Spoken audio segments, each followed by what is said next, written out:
Boom, boom. And turn the music down.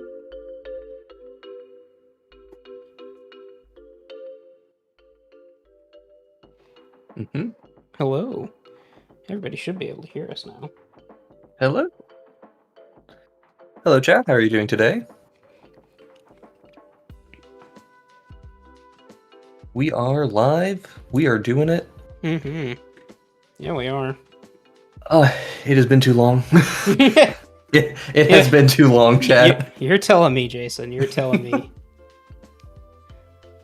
Everyone, welcome back. We are SmoothBrainEDH, and we are here to do smooth brain things. Yep. Mainly rating all these commanders from Murders at Karlov Manor.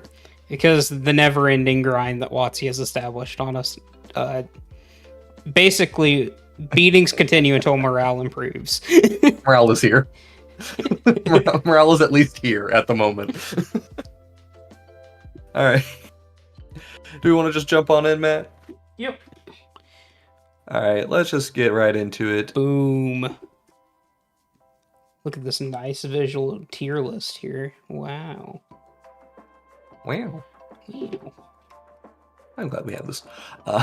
Yes, so if you are unfamiliar with the Zur Scale, the Zur Scale is it's a big tier list. It's a tier list where we have everything from technically 0 to 10, but zeros are so rare, and there's definitely no zeros in this set. As the scale kind of implies, 10s are just broken. Like, these are just busted commanders. There's not much you can do without it. You break them with a ham sandwich. Sometimes they provide their own ham sandwich. Only if I feel like it. Mm-hmm. One is dog water tier. I mean, what are you doing with them? This is mostly reserved for cards that are doing something that is so hard for their identity hardly can support this at all, or they just have nothing to build around. Like, you gave me a 3/3 vanilla flyer. Or you gave me an old Legends commander. Yeah, old Legends stuff, which some of them are in the zeros as well, because, boy, was Legends not kind. But then 5s are kind of your average decks. Keep in mind, there's when it comes to these sort of scales, there is a lot more at the 5 tier, bell curve it. We're going to see a lot of things at 5s. We'll see a decent number of things at 6. 7s and up you're more likely to see 3s than you are to see 7s. Just going to let you know that. But beyond that, this is what you can expect. And also, I have very limited time today, so stream's not going to go for more than 2 hours, 2.5 hours at absolute most. So we may skip over some of the commanders today, or not give them quite as much of an evaluation as we would like to do, so apologies for the bit of disservice that might happen there. But it's okay, it just means we have another stream coming later, right? Yep, absolutely. Alright, so where do we want to start? Let's just start with the 2 mono white commanders. The 2 mono white commanders? Let's just do it. Alright. Boom! Apothecary white. Okay. I'm just gonna flat out say average commander, and I think that she's incredibly underrated currently. I'll give you the average. Yeah, I don't think she's super busted or anything, but I think that in many ways she's like low sodium Adeline. Because that activated ability can be activated at instant speed. Sure. The food gets to just sit there and play with other artifact synergies that you get to have in white. Sure. And I think she's good in the 99 of plenty of decks, but we're talking about her as a commander. Yeah, as a commander, I think she's fine. Mm-hmm. Nothing special. It's just decently good. Yeah, she does fall into just the decently good category. The reason why I feel like I have to bring up that she's criminally underrated is because she has 19 decks on EDH Rec. Oh, that's just going to be every commander we're going to talk about. So. Yeah, they haven't come out yet, so that's part of the issue. But also also supplemental product, all that good fun jazz. I mean, just for reference, there are 1,400 Voja decks or Voya decks. People not liking Clue. Yeah, that's pretty much what it is. It's like a tie-in. It's a very niche tie-in for a lot of people, but I think the card just mechanically is quite good. So I think it's just a good old 5/5 split. Yeah, doesn't get better optimized. The support for it is a 9 or a 10. Probably a 9, because the artifact support is a little bit lacking for what we want here, but it's pretty easy to do this. So if you guys are new to the Zur Scale streams, what you're going to be hearing is Jason actually updating the big old Zur Scale spreadsheet. Obviously, this tier list here doesn't exactly convey all of the information. It's just going to be the normal rating of whatever this card is. It's not going to be optimized or anything like that.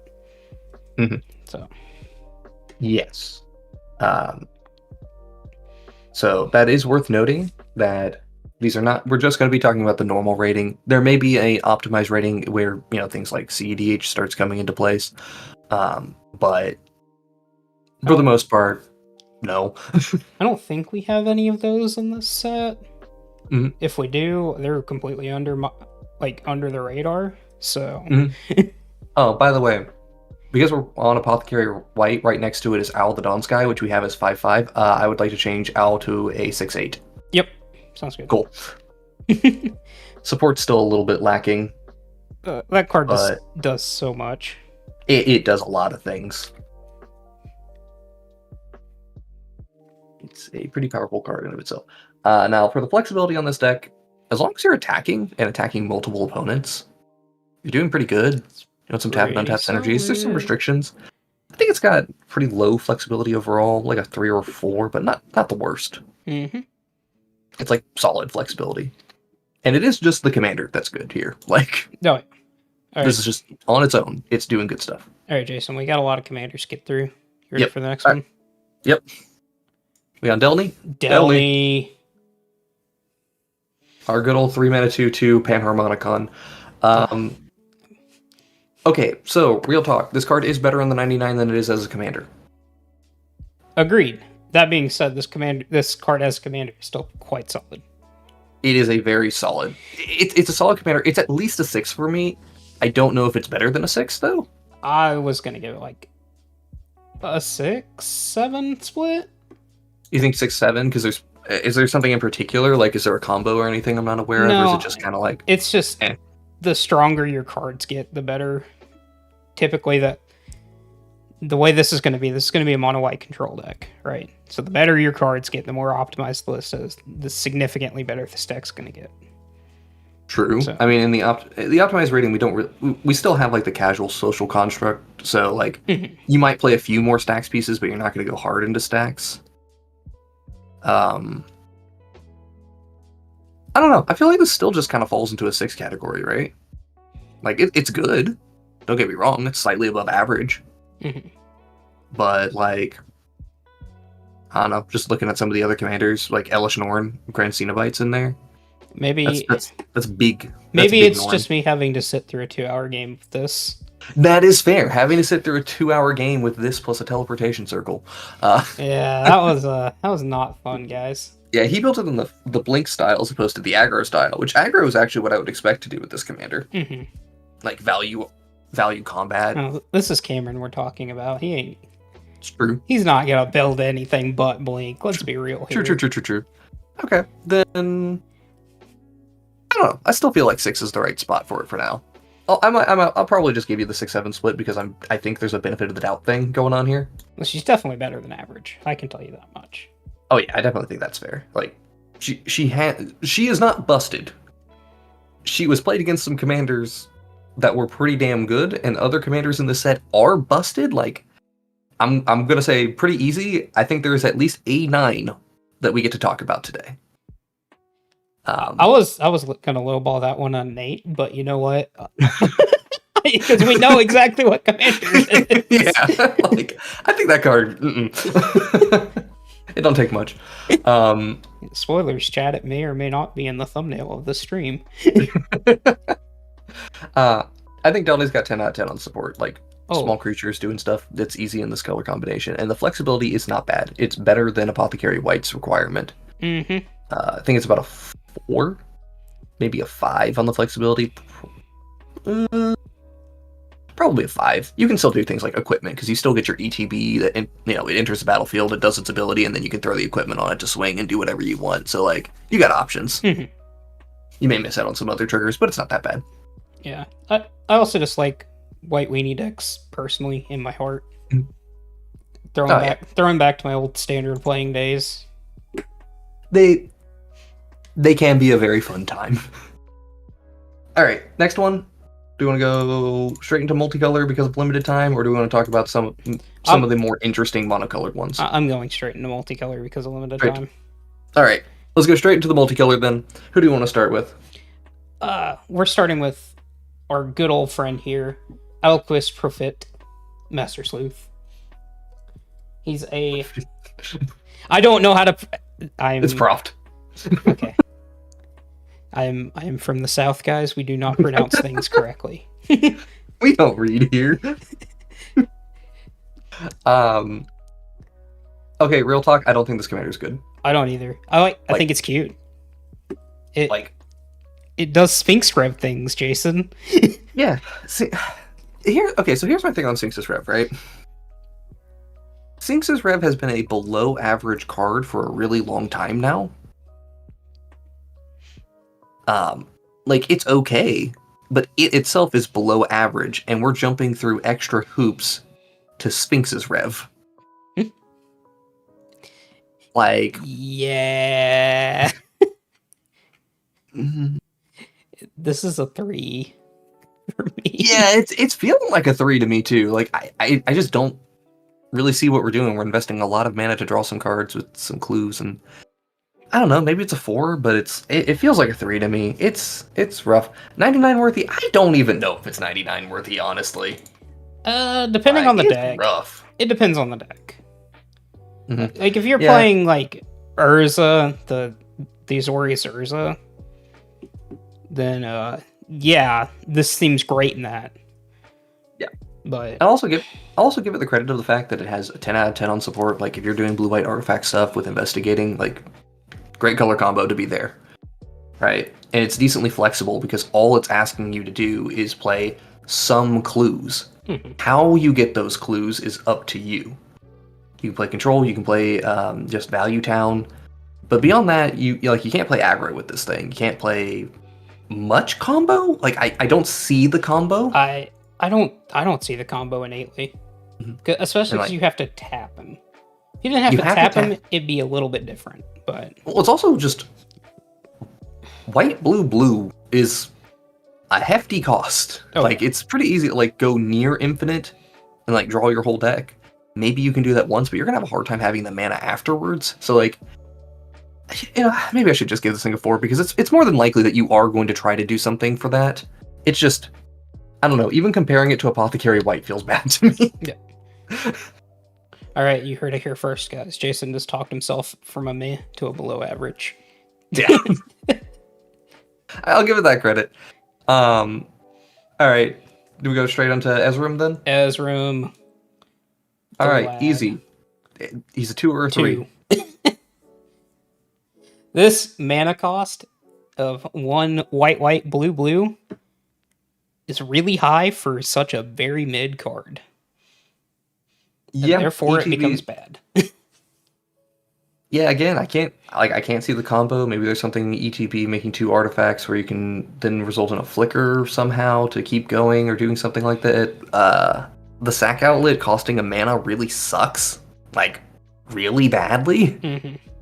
Also, like, you couldn't give him indestructible. Yeah, that would be too good, Jason. We gotta think about our limited format. Come on. Yeah, I mean, true. It's this thing's so good and limited. Yeah. So, okay, 2 or 3? I'm feeling 2. I am definitely leaning more towards a 2. Yeah, I'm gonna just go out on limb there. Say it's a 2. Doesn't even have great flexibility here, does it? Nope. Because it's like it really wants a lot of mana. It wants a lot of control pieces. It wants a lot of artifact. Give it a 1. Give it a 1. Rude. No, it doesn't actively hurt me to play this as my commander, so no. You must understand, we were comparing to things like Niambi Faithful Healer, which is a card that only searches for a specific fairy and puts it into your hand. That's the 1 tier. Or the 9 mana 2/2. Yeah. Like, that's what we're talking about for ones, not This is better than that, unfortunately. We give it some credit. All right. All right, So next blue-white card. Linvala or Lavinia. God, Hey, we're I back to wish. Zendikar. I wish. All right, Lavinia foil to conspiracy. One Azorius, hybrid mana stuff. We're all about casting second spells each turn, investigating, and then tapping to make 2 mana. But you can only do this during an opponent's turn. Mm-hmm. All right, so cast 2 spells on each turn to investigate. Yep. And immediately we have a mana outlet. The Sounds- only restriction, the thing that has me like intrigued by this commander is tap for 2 mana, but the only restriction is doing this during an opponent's turn. We can spend this however we want. Oh yeah. So like, if you want to cast Sphinx's Rev, this is a better Sphinx's Rev commander. No, this card's great. Mhm. I'm I think definitely thinking at least average to above average. I think it ends up being a 5 because it's awkward on the tapping and untapping. Like, I don't quite see how we're winning with this deck. Mm-hmm. Because compared to some other Azorius control commanders, like, they at least have a win con, or the deck provides easier win cons.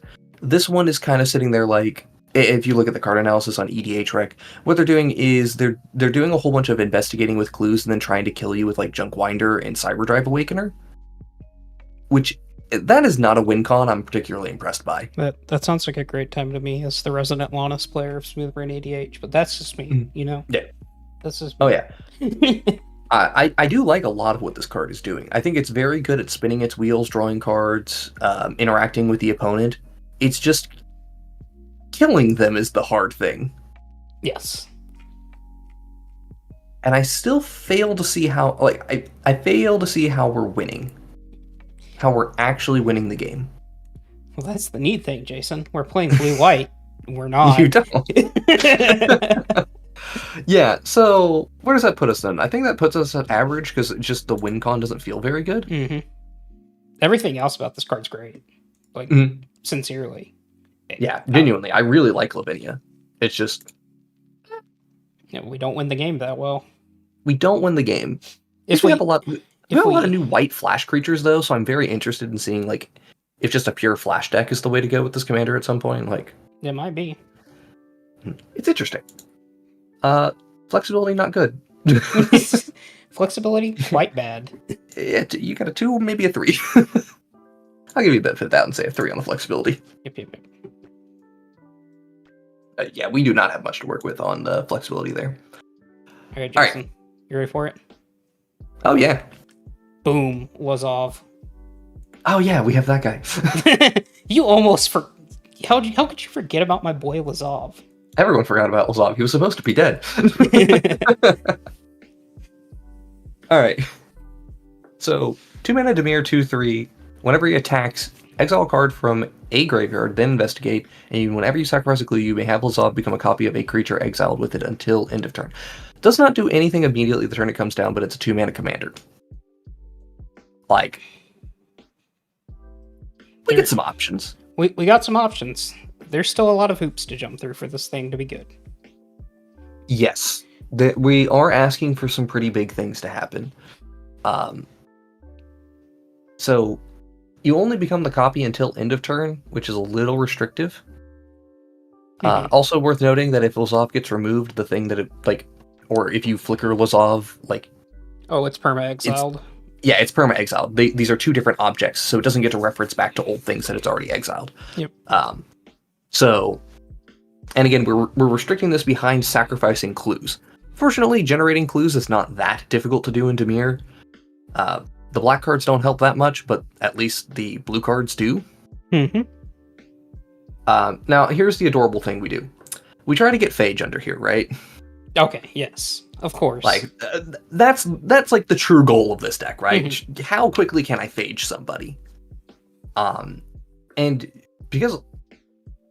Like, honestly, I can't think of another creature I actually would want to become that much. Mm-hmm. Like, Lord of the Void's pretty good. I wouldn't hate turning into a Jingataxis just to draw 7 on the end step. That sounds great, actually. Mm-hmm. Or even turning into a other Jingataxis to copy one artifact insert a sorcery until end of turn. Yeah, that's not too bad. Hey, Jerky, how's it going? How many blue have attack clauses? I think it's okay. Blue-black being told, hey, you get to do a big value thing, but you gotta attack, that's reasonable to me. Mm-hmm. It tells you to play around with Blue's mechanics of trying to give evasion and protecting the commander. It's a little bit higher risk, higher reward. Use your removal, stuff like that. Yeah. Yeah. Backup commander of the other Zlov. True. Is this good enough to be at least average? I think it's slightly below. This seems. I think it's slightly below. It seems like slow. It does seem slow. I do think that the upside of some of the things you can turn into as early as turn 3 is quite good, just because of Entomb. Yeah. But then you're asking for one card out of your 99 pile. Yeah. Isn't great. Entomb, looting effects. Yeah. Yeah, it's a little tough. But, not even playing anything on turn 1, just turn 2, play Lazov, turn 3, get whatever big fatty you want into your graveyard somehow, and then swing. Man, the upside of just literally killing a player on turn 3 with Phage, like, that's such a real thing. Mm-hmm. It is, like, the dream scenario, but, like, that's not an unreasonable thing to do in blue-black. You're also in Magical Christmas Land still, so... I am. Sounds like split rating territory for me, though. Yep. 4/5. Average without the big tutors. Yeah, that sound 4/5, 4/6. I'm gonna go 4/5. 4/5. I think that's fine. Because people tend to play a lot more graveyard hate the higher power levels you go. That is true. Actually, I'm going to knock off 1 point on the support because there is just a blaring issue of black cards not being very good at investigating. Mm-hmm. Just outright, that is an issue. And we have a very narrow build to work with here. So, only got a 2 on flexibility. But yeah, putting this at a 4th, I think that's reasonable. It could maybe be a 5, but 4 seems right. 4 seems where it needs to be at. Alright, now we have another blue-black card in the main set. Do we want to go to that one, or are we doing pre-com ones? I'm going in alphabetical order here, so... Oh, alphabetical order. Well, you skipped a Trotta. Shh. Hush now. Where are we going? Use a Trotta.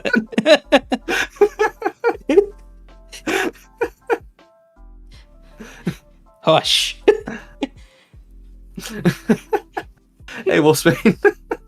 Alright, so Atrada, 3 mana for 1/4 vampire assassin with death touch. Face down creatures you control can be turned face up for 2 into mirror. And you cast them. So instants and sorceries, non-creature spells can be cast as a result of this. Yep. Whenever an assassin you control deals combat damage to an opponent, cloak the top card of that player's deck. Okay. We are once again asking you to show and tell on omniscience. Yep. Okay. Problem. Yes. Needs to be my opponent's omniscience. Not true, because you can manifest cards from your own hand. True. Okay. We just need Scroll of Fate.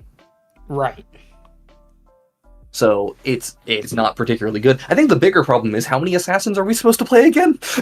Where do we put Ramsey or whatever his name was? The assassin? Ramsey. Did we just say we cannot read him because of issues? No, we put him as a 4. No. Yes. Yeah, that's the Assassin Lord. So yeah, under the assumption that people would play assassins and wouldn't just king make with this thing. Because that just breaks the Zur Scale. This commander is cool. It's cool. Neat. Not broken. I like this commander a lot. Because I can show and tell an omniscience. Sounds great. Yeah. Does some cute stuff. Costs a lot of mana to do that stuff, though. So I think like how often you're actually flipping something face up is like what, Once a once maybe turn. twice a game. No, once maybe twice a game is what I'm thinking. Unless you're like really hard controlling your opponents. Yeah. Are cloaked creatures assassins or not? Cloaked creatures? Yeah. No. Okay, they're just... They have no creature. They are mysterious, whatever they're called. Alright, sounds good. They're just 2/2s. So you can play lands, or do you need training grounds in this deck? You do absolutely need training grounds in this deck. Oh yeah, 100%. Like, that's the only way you're going to be able to expect to do more. Now, again, the other thing here is like, if you just build a snowballing advantage with your assassins, you are just adding 2/2s to the board every time they bonk somebody. Mm-hmm. And you get to just steal cards from your opponent's deck and laugh at them. That's always a great feeling. But yeah, there's not really that many assassins we want to play. In fact, I would think that Masker Girl and Ramses, Mari. Yeah, see all of these right here? Yeah, that's about all the assassins I want to play in my deck. Yeah, there's really not many. And the fact we're playing 1-mana 1/1s with Death Touch doesn't feel great either. My one unblockable assassin is Changeling Outcast. So... The best assassin there ever was, Changeling Outcast. Oh, he said the same thing. Great. I didn't even read that. I didn't either. Excellent. Fantastic. Oh, singular brain cell in action. Yeah, this is this is a little rough. It is certainly a commander of all time. We are definitely jumping through a lot of hoops to try to make something go off. Awesome commander, really cool. Probably a 3. Too many hoops. 3. Yeah, too many hoops. The problem, I'll give it a 3/4 split because of omniscient stuff. Yeah, you absolutely have to run Masquerade Nexus in this deck. Making all those 2/2s into assassins, quite good.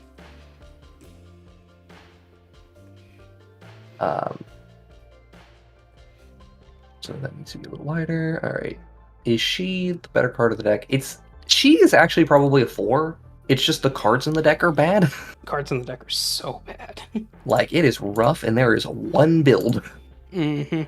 And it, like, totes that line. So, very awkward. Very, very awkward. But, hey, at least it's a cool commander. I would love to play it at some point. Neat. Sounds like I'm going to be sitting through another Jason Demir game sometime soon. You do realize the set gave me 3 Demir commanders I'm interested in. Yeah, and I already took one of them. Get wrecked. Alright, next one. Next! Marvo! Our lovely octopus overlord. Grabbing that knife. Bask in its presence. I love this card. This card, one of the best casual commanders from the set. Collector Invest, no. We have not gotten to the Insect Commander yet. More than likely, that will be towards the middle/end of the stream. Just because we typically go in order of Azorius, Demir, Rakdos, Gruul, Selesnya, Orzhov, Izzet, Golgari. So it'll take some time for us to get to insects. We'll make sure to hit it before the end of the stream, though. We will do our best. Love all the spy references here. Yeah, it's great. Yeah. Okay, so let's just elephant in the room here. Clash is bad. This card funny though. This card hilarious, and not terrible. It is actually really easy to manipulate the top of your deck, as it turns out. Yeah. I haven't actually built this commander yet, but I was doing some research on it because I was interested in looking into it. And I made the determination that there are about, I think it was like 8. I think it was 8 cards with Clash on them that I am okay with playing. There's like 3 or 4 that I'm like, oh yeah, these are actually quite good in the deck. Like, Research the Deep is actually fantastic. Mm-hmm. But other ones are not so good. Yeah, Research the Deep and Revive the Fallen are the two that you're the most interested in. And then from there, it goes down pretty quick. Broken Ambitions is probably the next best one. Now here's what we're actually doing, Jason. You see this nice little, Since he's trying top right deck here? manipulation? Yeah. Yeah. This is what we're actually doing with the deck. So, we've actually talked about this on the podcast. Well, me, Ethan, and Cameron were talking about this card on the podcast. I'm not cool enough to be on the podcast, guys, so... I'm sorry, friend. You have a stream. So the thing we came to the conclusion on is there's a lot of spells you can hit with Marvo to just win the game. Yep. Like, you hit Peer into the Abyss, and you're good to go. Yep. Yep. The top deck manipulation is quite easy. And the other thing you can do here, which I think a lot of people are kind of doing this, my view of it was this is much better as a Reanimator commander than it is anything else. Mm-hmm. With the main reason I view it as a great Reanimator commander is because most of the time whenever you play Reanimator decks, you actually don't care about your commander that much. Like, your commander is maybe getting you some cards into your graveyard to help enable you, but beyond that, you're kind of just going ham, doing stuff. The problem is when you get to that mid-range part of the game, that backup, you need to get into your backup plan. Your backup plan is usually kind of rough. And Marvo fills out the backup plan really, really well, because you can just say, well, I don't have any reanimation spells. I have a bunch of fatties in my hand, and I was already digging for these other cards, so let me just set up a show and tell situation. Yep. That was hard to say. And it is like the easiest thing in the world to take something from your graveyard and put it on top of your deck, as it turns out. Or put it back in your hand. Yes, and also, this is like the best Keen Duelist deck, so 10 out of 10, no notes. No, wait. I love this card. Slap it in the 6th? Was it good enough to be 6? No. I want it to in my heart. It's close, honestly, but it's not Marvo that's getting you there, and that's the issue. So it's 5. It's 5. I think it's 5. I think it's a very fair 5. Also, Cameron brought up the excellent point that Mortuary Mire, the types of things that return cards from your graveyard to the top of your deck, are actually very good in this deck, which is cool. 10 out of 10 on that support buddy. Well, okay, 9 out of 10 on that support buddy, because boy, are Clash cards bad. But that's just the issue on that. Flexibility is not very good. It's about 2 out of 10. Like, you have one very close, like, one keen build you're really trying to do here. Not much else you're doing. And I think that's a pretty fair assessment on it. 7 it, no. I mean, every deck's 7, Jason. Come on. I got the joke, but at the same time. Come on, Jason. I take my job too seriously. All right, we on to Mirko? Oh yeah, I love this card. This card's great. Hey, look, it's Reanimator. Hey, look, guys. There's a bunch of flavor text right here. Look at all this flavor text of when you surveil, put a 1/1 counter on it. It's not flavor text, by the way. It's not flavor text, by the way. It's how you make it big. Jason, come on, get with the times. Was it Blackblade Reforged? Come on, Jason. Oh yeah, we can just throw a Blackblade Reforged on this. Yeah, that's true. I did think about this with Hatred, which is just funny. But I love this card. This card's great. Honestly, I do think it's better than Marvo. It wants me to play a strategy that fills up my graveyard and then gives me a payoff for filling up my graveyard. Mm-hmm. Surveil payoffs are not that good, but there's a good number of consistent surveil outlets at this point. Yep. So I'm feeling pretty good, and they gave you Doom Whisper in the precon to go with it. So can we really complain? I was gonna say, if you guys at home in chat, you want the easiest precon upgrade in the world. Cut everything that says when you surveil in this deck, just completely cut it out of the deck and just dump a whole bunch of big, dumb, fat creatures, and you're good to go. Yeah, genuinely, card feels above average. I think it does suffer from the fact that you care a lot about the commander. You gotta play some odd cards to get around the finality counter issue. But or you just accept the finality counter issue and say, yeah, there's I mean, enough things in this game that if it comes back once, that's already backbreaking enough. yeah. I'm also just wondering, at what point in this game can you try to just be a like the biggest dumbest thing you can do, which is just put Mirko into play, slap lifelink on it, get your assume it's a little bit more than 1 power to begin with, or that you had more life than 40 here. Get your Doom Whisperer into play, and then just surveil until this thing's a 21, and just go. Whoop.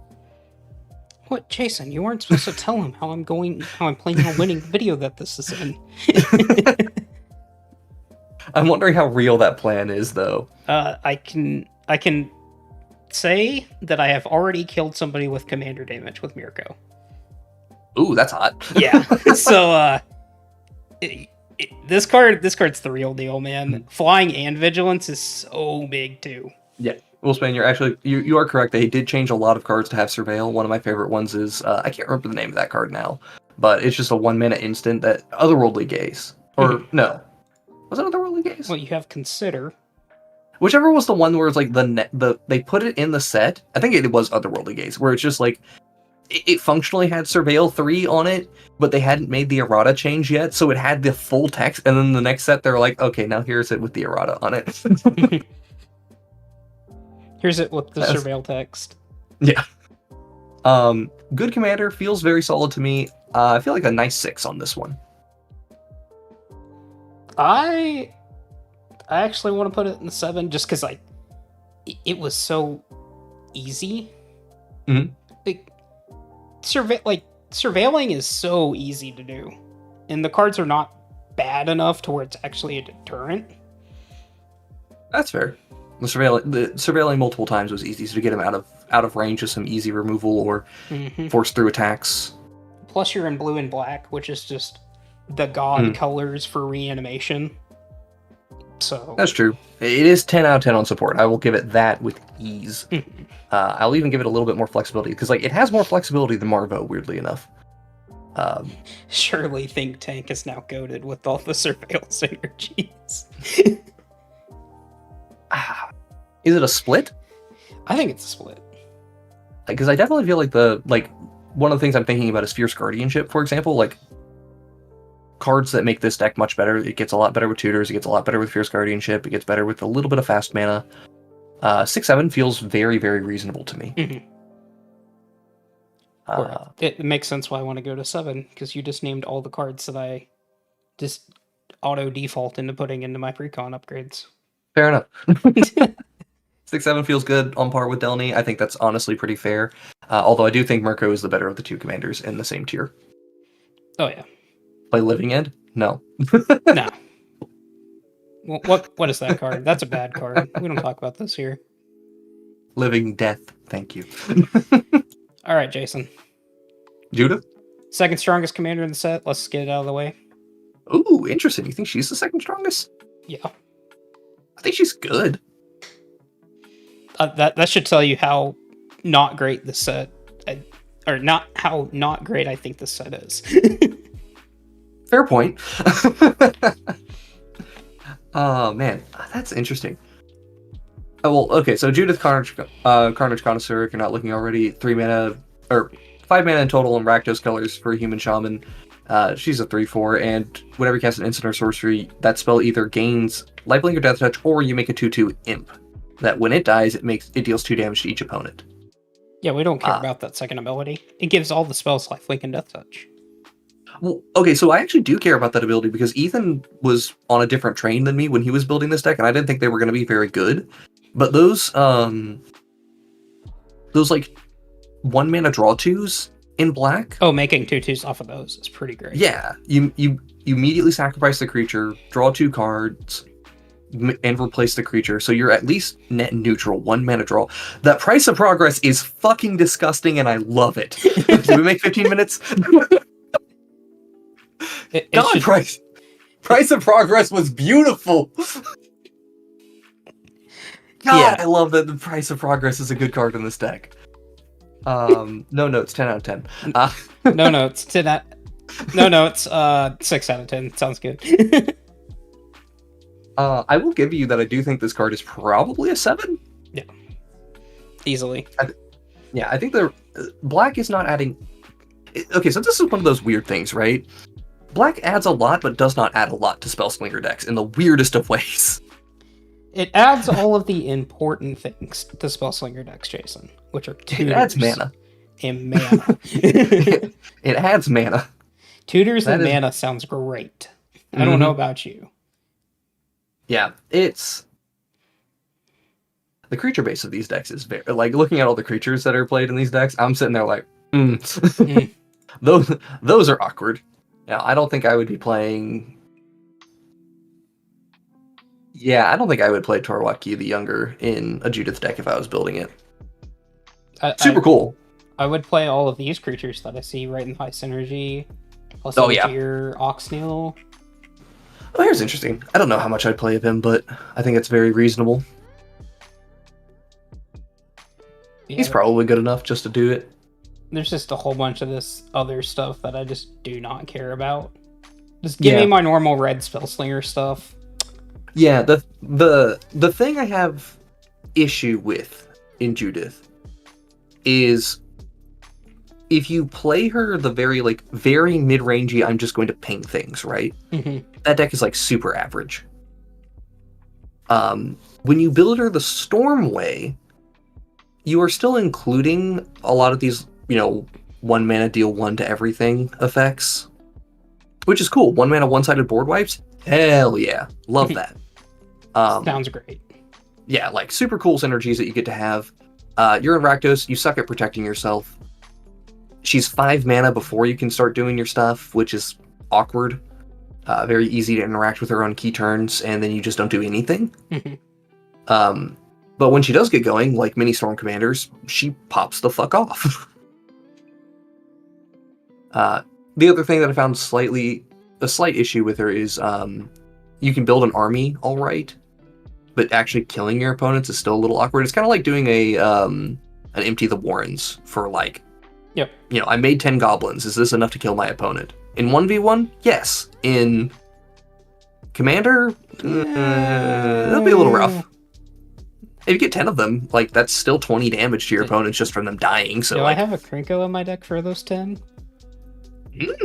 Yeah, I think 7's a fair spot for her. 7's a great spot for her. I don't think she gets any better. No, I think she's largely doing her broken stuff already. Yeah, 9 on the support, flexibility. She's not as good as Prosper Storm because of consistent treasure generation, but she's still great. Yep, that is exactly how I see Judith. I completely agree. I think Prosper is a better Storm Commander, also because of as mentioned, the consistent Storm enabling, but coming down 1 turn earlier off of a Dark Ritual really helps. I mean, Trekkie's got a point. We can praise Khorne with her, so... I mean... Sure. Sure. That nice really Warhammer reference, man. No. Straight to Broco with you. All right. Next commander. Pedro, we'll talk about Masker Girl sometime later.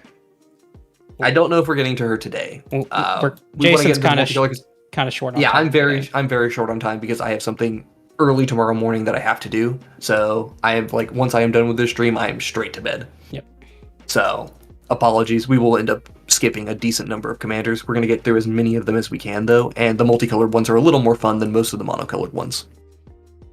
So, Rakdos, Patron of Chaos. All right, hot take. 3, I'm done. Dang it, Jason. I was hoping you had a little bit more to say because I was pulling up the other commanders. I mean, this may be a controversial take. He's a 6-mana 6/6 commander who offers a Punisher effect. Sacrificing 2 non-land non-token permanents is relevant to get you 2 cards every turn. That's neat and all. He just sits in isolation and his deck does nothing to help him. Yep. Right? So it's how good is he in a vacuum? That is his entire rating. 6 mana 6/6, baby. Meh. Yeah. 6 mana 6/6 Flampler, I mean, yeah, sure, he's big, dumb, people are playing him as demons. Meh. Who's surprised? Like,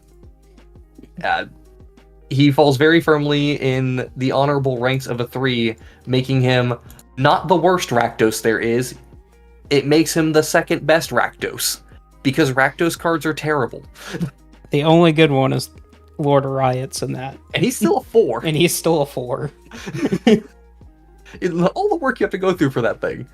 The support doesn't matter. It's just ramp demon support. Like, it exists. Your flexibility is quite high. Like, do whatever you want with this commander. It doesn't matter. The rating is almost purely based on him in a vacuum. All right, Jason. Yes? I heard you like punchies. I am a big fan of some punchies. Well, how about the second best punchies in the set? Oh, hey, yeah. This is actually my vote for the second best commander in the set. I think it's pretty close between Judith and the Underminer here. Yeah, I'll give you that. This card's good. Okay. If we want to just know the absolute state of 2024 Magic, 4 mana, 8 4s. 4 mana. Yeah. Yeah. And then it has extra text on it, guys. Like that. Two pieces of upside. Yeah, this card is insane. I mean, okay, so he's just big, gruel punchy, right? Mm-hmm. Force him to attack and block him. You can play with combat tricks. You can play with your enchantments, your equipment, whatever you want to do here. Most importantly, it makes my fog an infinite. There you go. The other thing is the flexibility to be able to play a fog effect, and as a result, you now can create infinite combats where you do other things.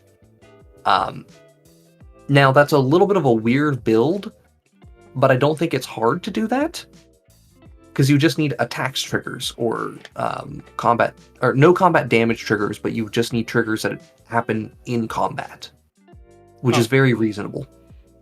Very, very easy to do in Gruul.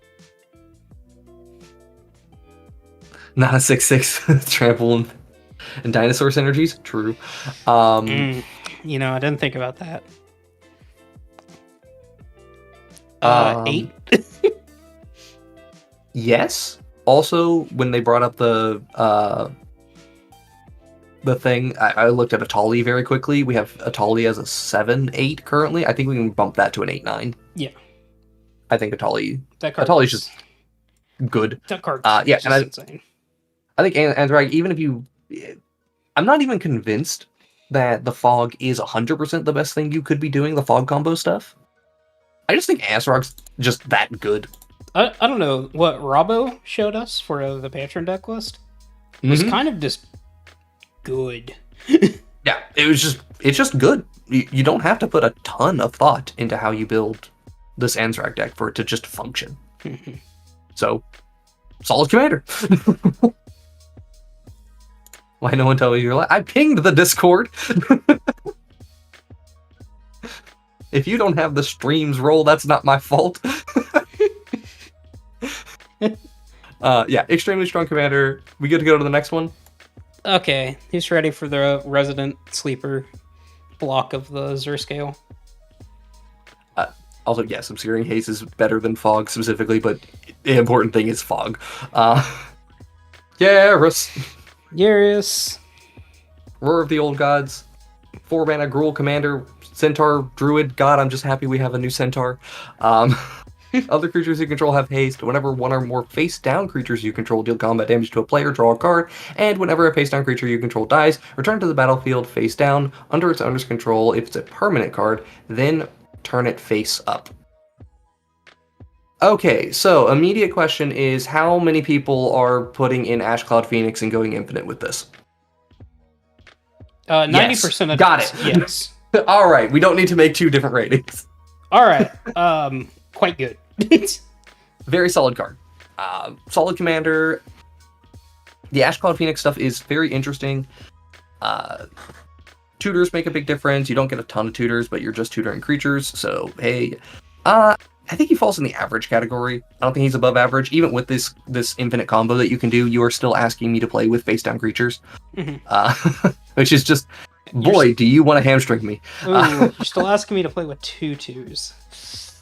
I don't know about that one. Yeah, it was that 2 mana 2/2s or 3 mana 2/2s. Powerful, you say. Oof. And also one of the awkward things of this as well is like I'm looking at all these like face down cards, like a lot of them put them into play. They don't reduce the next cost. Yeah. Some of them do, but not all of them do. So it's like even like you're not necessarily drawing cards off of Beast Whisperer, for example. Some of the other synergies that you traditionally see in green. A little bit awkward. I think this is cool though. It's neat. I legitimately want to play this commander at some point, just because like this is the only Gruul deck in my entire life I've looked at and gone, fun. Oh, you didn't look at the Mole God and say that? Come on, Jason. He's just punchy. I do like some punchies, but he's just punchy. Garrus is punchy, but with bad cards. He has one build. Yep. He has one build and nothing else. On to Selesnya.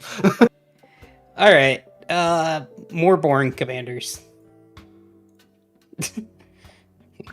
More boring Selesnya commanders. Oh yeah, Tolsmir. What do you do again? Nothing good. Okay, so for 5 mana, we are getting 8/7 of stats. So I don't hate that. We don't hate it. Whatever. So Tolsmir has to attack this combat. Target creature an opponent controls blocks that wolf this turn if able. Yeah, it sounds really bad. Yeah, we had to expose our commander for this. Granted, we are in green-white, so protecting our commander is not the hardest. It's not that hard to ramp into this, although it being double white as opposed to double green is a little awkward. Are we doing anything particularly interesting with this commander? I don't think. Is it just wolves? It's just wolves again?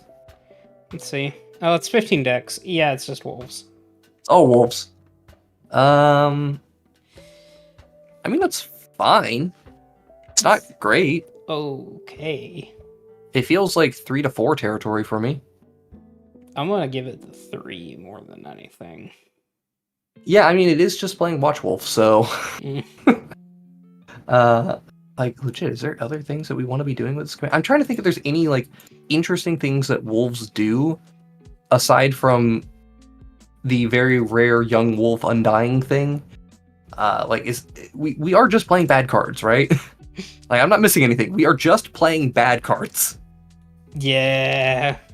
Tovolar for cowards? Yes. But also Tovolar is just better. So I would say you're pretty brave to play this instead. You're very brave to play this instead. Like, we'll talk about Sophia, and you have words on Sophia. Wolves and dogs are not necessarily, like, that much better. Oop. So, feels like a 3.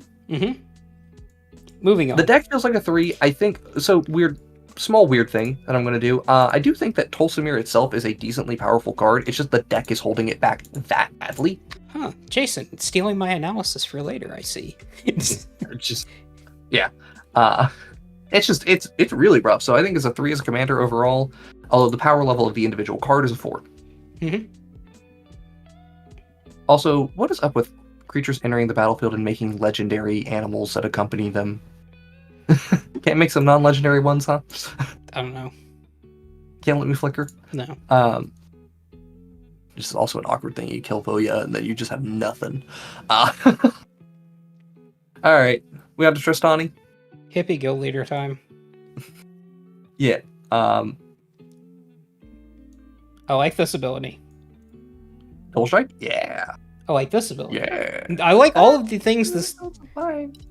I like all the things that this card is giving one of my creatures. How much of this is literally just pure punchies? It should be every deck. Like, I'm gonna be blunt when I say that this is not the most powerful thing we could be doing. Nope.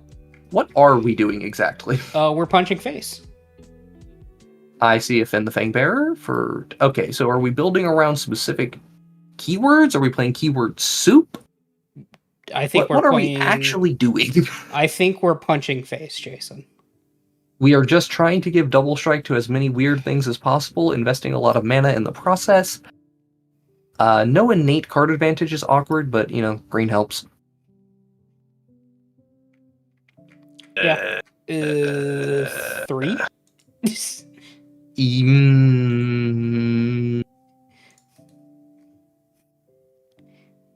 Should Dulcimere be a 2? Yes. Okay, Dulcimere should be a 2. I'm gonna fix that. Because, I will give this a 3 if Dulcimere is a 2. Because I can't disagree with this being a 3, but I also can't look at Dulcimere and go, I don't know, that's better. Oh. This is awkward. It's just all sorts of awkward. Yeah, sure, you can play the politics angle, but playing politics in Commander is not generally what we want to be doing. I mean, okay, you are right on that. That is fair. Being able to give an opponent's creature double strike or death touch to make trades awkward.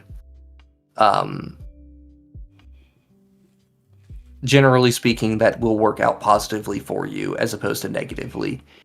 People can play around it because they see it, but that's fair. That is a dynamic of the card we hadn't been giving enough credit. Maybe actually enough to pump it into a 4, but I think for the time being, I'm perfectly content leaving this as a 3.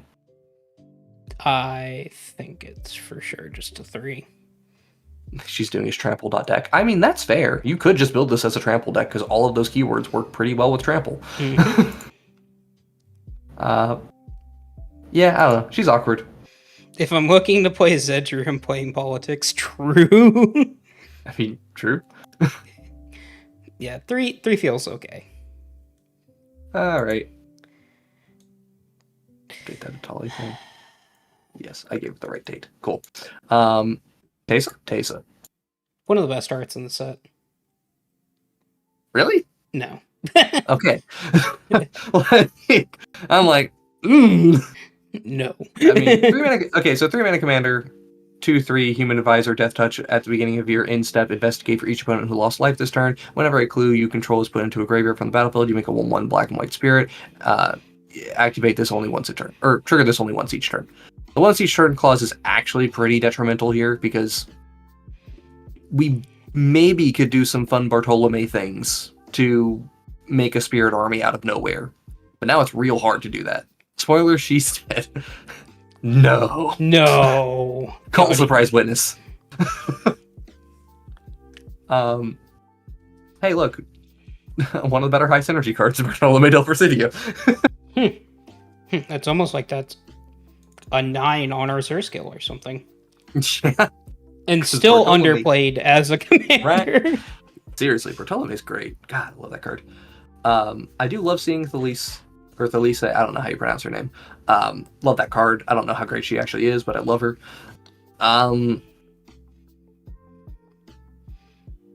Yep. Once each turn kills yet another good commander. That is...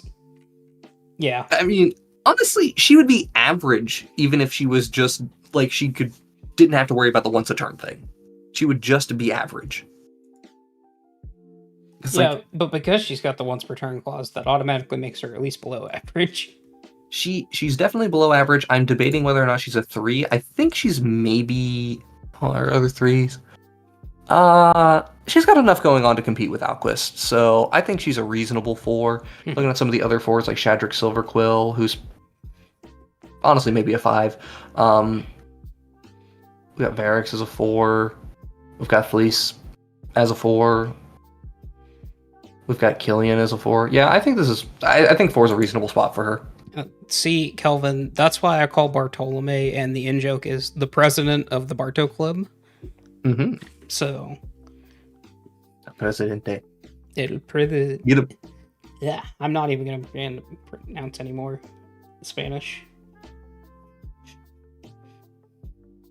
Let's see. Her support is a little awkward. That is all. Okay, Tomek. Domic. All right, I'm just gonna say it now. Tomek's like a 4, and we don't even have to think about it. Yep. He's only as good as your opponents want to make him. And if your opponents are smart, he's actually a 2. But But people are going. They have to hit you at some point. Like, it's not like they get to play the entire game outside of it. You just play a Taxes deck with some Planeswalkers in it occasionally because he has affinity for Planeswalkers, and reducing his commander cost is okay. Do not recommend playing him as full. Like, don't play him as Super Friends, please. I'm begging you. That is a way to convince people to attack him, though. So I'll give you at least that. at least he's an upgrade over his mono white version. True. I mean, at least he has the right guild mark on him. Like, Yeah. his old one said he was Azorius. Nice. One day Tomek might be a threat. True. True. All right. All right, we got who's straight into Kralox. is it now? Kralox. Okay, hard one to evaluate. This is actually probably the hardest one to evaluate in the set.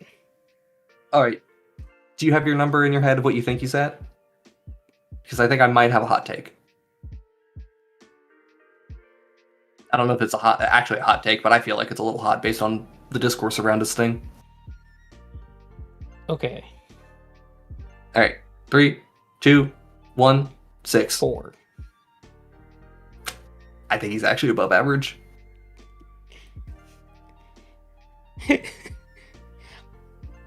I know. Yeah, that is certainly a hot take. I think Yeah, I'm kind of on the average take there. I guess that evens out to a 5 then. It does even out to a 5. But if I may convince you. Okay. All right, so blue top deck manipulation is already perfectly fine and valid, right? Oh yeah, easily. Enter the Infinite does dumb combo things. We're already playing all the token makers because we can. You can play your Metallurgic Summons and Dika to make larger tokens. The thing that's really underexplored, or at least the part that I don't think people are exploring enough, are those creatures that scale based on the number of instants and sorceries in your graveyard. A lot of people, anytime they look at this commander, they're like, oh, you gotta sacrifice a whole army to get a random number of spells that you maybe get to do something with. And my thought is like, no, I'm sacrificing 1, maybe 2 creatures. Because I'm just going to sacrifice the new Melik. And I'm going to go 20 cards deep. Yeah. Like, I don't think that's hard to set up. I think it's actually quite easy to set this commander up. It's just getting to the mana that's the hard part. Okay, and that was where I was going to instantly go, okay, now let me convince you that it's 5. 7 mana with needs setup. Yeah. 7 mana that needs setup, but unlike what's the I can't remember the name of the sorcery that it basically does what this card is doing. Oh, I can't remember it. Yeah, it's some blue-red instant or sorcery that just exiles cards from the top of the deck and you get to cast X number of them. It's like a mythic from like Gatewatch or something like that. Or not Gatewatch, Gatecrash. But no, I just think this is actually really easy to set up. You just put a bunch of instant sorceries into your graveyard just to cast him. Get like a couple token producers down, or get Melik down, or something similar, and just go. Whee! I'll let it go to a 5, Jason. I think 5's fine. It can go to a 5. You've not convinced me on the 6. Have not convinced you on the 6. No. That's unfortunate on my part, because I do think he gets there. You just need to hit like 1 busted sorcery, instant or sorcery. You don't even have to hit many. Yeah, see, my thing is that by the time I get to do that, somebody's either already won the game or is actively winning the game.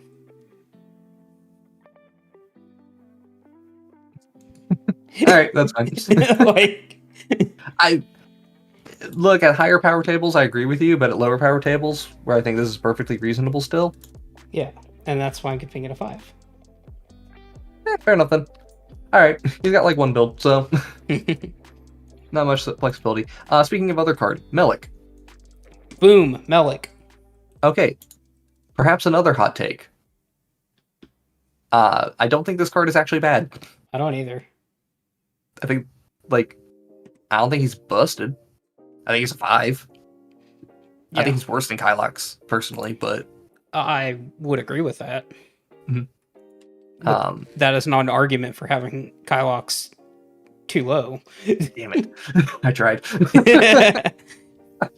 I mean, to be fair, like, yeah, he's just... It is so easy to turn this man into a thick. Oh, like, yeah. It's so easy. It's twice the number of instants and sorceries. Cantrip 3 times, cast a ritual, you have an 8/8. Like, Self-mill Voltron, yeah. No, we can absolutely do that in this. I'm looking at so many of these decks and I'm seeing so many instances or so many creatures, and I'm like, nah, get them out of here. No. I would practically play a polymorph deck with this commander. Although the funny thing I want to do with this is I want to play it with Fling. But that's just a me thing. I just want to cast Fling with my commander and set it up again. That's the thing. Once you fling it once, it's still set up, Jason. Yeah, that's the part I love about this. It's like, this is actually really easy to do. Yep. Yeah, no, it's okay. 3 cost reduction is actually kind of big. So the hilarious thing is I view that as the flavor text. Like, all I care about is how thick this boy gets. This is absolutely flavor text, but it's still not flavor text that you can ignore.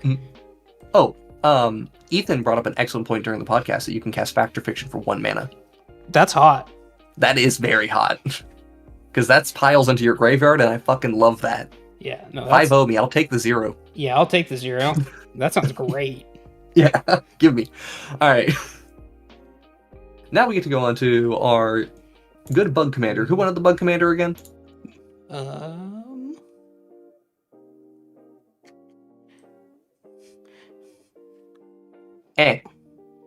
It's fine. We're at bugs. Welcome to Amzu. Hello, Amzu. 5 mana 3/3 insect shaman with flying and menace. Other insects you control have menace, and whenever one or more cards leave your graveyard, you may create a 1/1 green or black insect creature token, then put a number of 1/1 counters on it equal to the greatest mana value among those cards. Do this only once each turn. Rip. We were so close to glory. This one is definitely killed by the once each turn clause. Yep. Okay.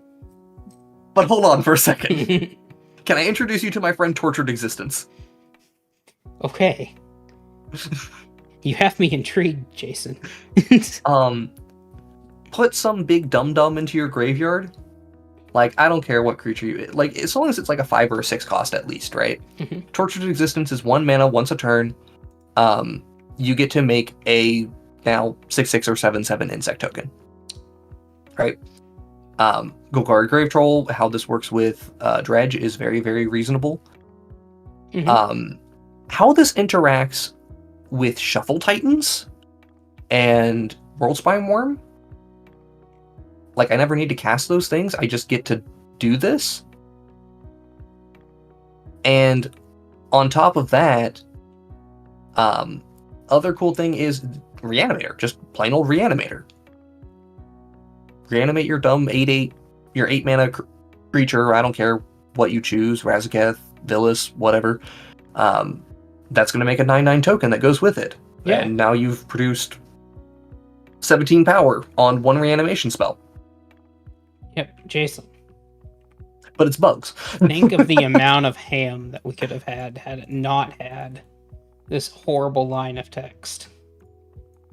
Oh, this card would actually be, like, in the borderline broken territory if it was... if it didn't have the once a turn clause. I actually think this is a very justified once a turn clause. We were so close to greatness, chat. Unfortunately, it gets to go in the 6 category. Yeah, I actually think a well-built, a decently well-built Amzu deck is a 6. Now, here's the awkward thing, though.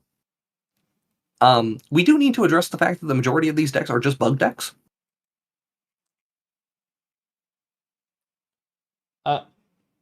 I don't know, Jason. I'm seeing quite a bit of correct things here. And then bugs. And then bugs. Hey, look, bug. Hey, some of these bugs I'm not upset at putting in my graveyard. Oh, like Haywire Might, I'd love to see. I like the giant Adaphage to go into my graveyard. That sounds great. Yeah, sure. That's fine by me. I don't even hate the giant Ankeg that they got over there. Mm-hmm. Like, that's just a big 8/8. That's pretty reasonable. But I'm not a huge fan of, like, the Spring Leaf Avenger, or, hey, why is there a Hornet next year? No Like, clue. there's a lot of bugs I'm not a big fan of. Why is there this random Hornet Queen? Well, at least that's 7 mana, so, like, Yeah, but still. a crawling infestation going on here. Yeah. Chris is stronger by the day. True. True. So it's like, I feel like we should... Realistically, the correct answer here is it's like a 4-6 split. Because the bug decks are force. But if you play this deck as just Reanimator, Tortured Existence stuff, Right. it goes up. So I would like to break the rule a little bit and put this in 5 for the tier list, because, Sounds great. like, realistically, sure, put it in a 5. Because, like, all the stuff we want to do, 6. All the stuff the regular person's going to do, 4. So, Yeah. yeah. Sorry, writing out that bugs are 4, Reanimator or Tortured Existence looping is a 6. Mhm.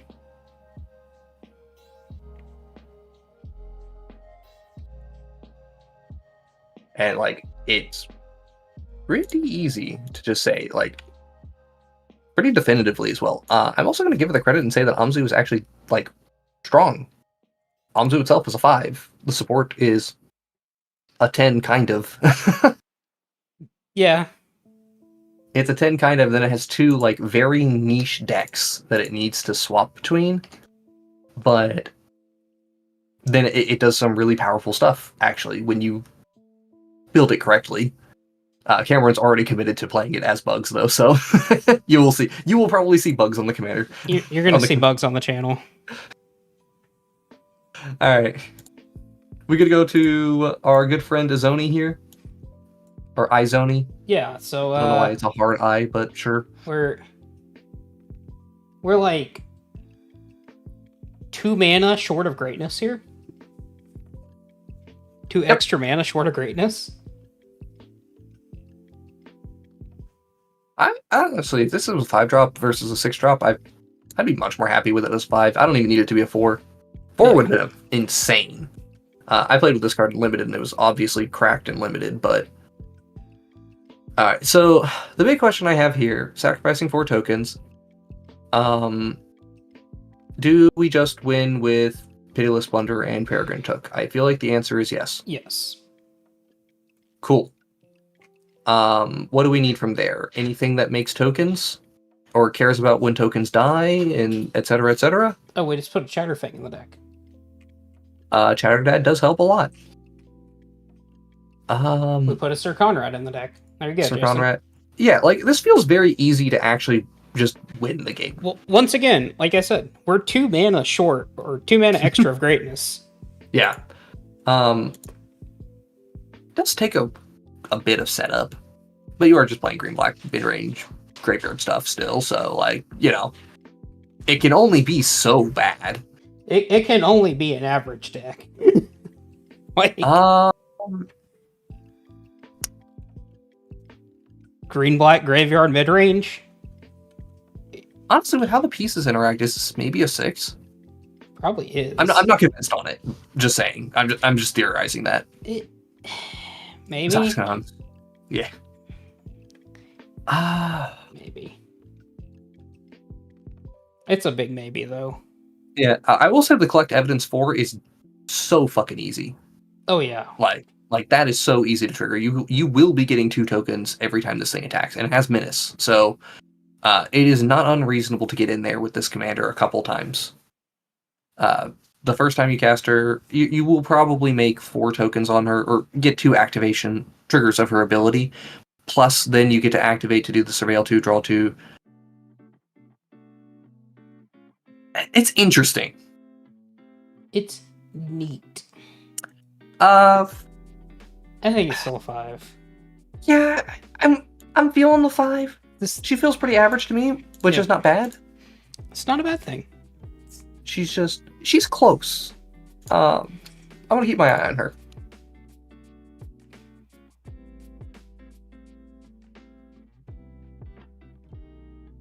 So there we go. We've covered all the bugs today.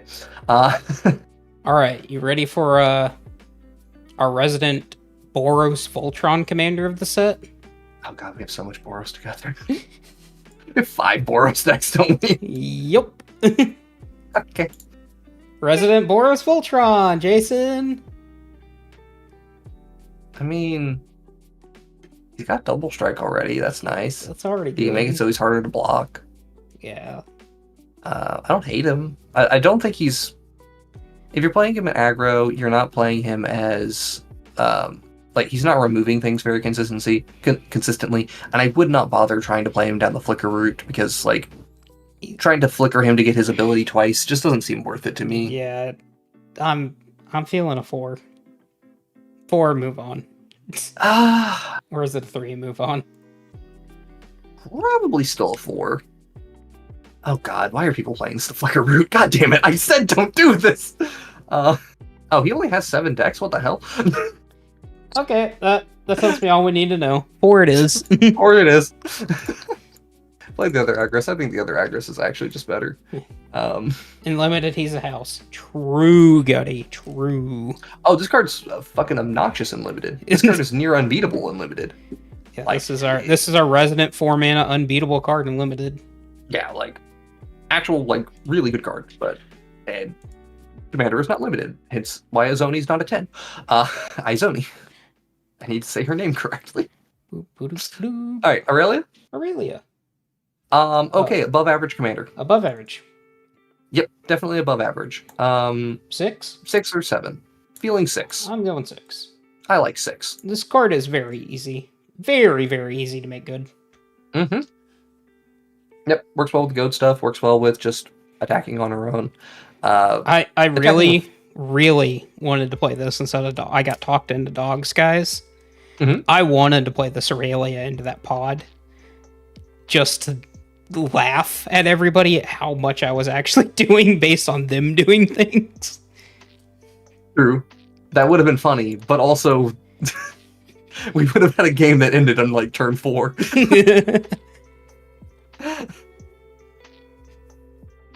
Alright, we're gonna go on to Commander Mustard. Yep. Ye old Commander Mustard. Jason, it says soldiers. He is soldiers. You know what he's not though? Blue. Yep. Why can't we have Jeskai soldiers? Why? 'Cause that would be okay. too good, Jason, and you know it.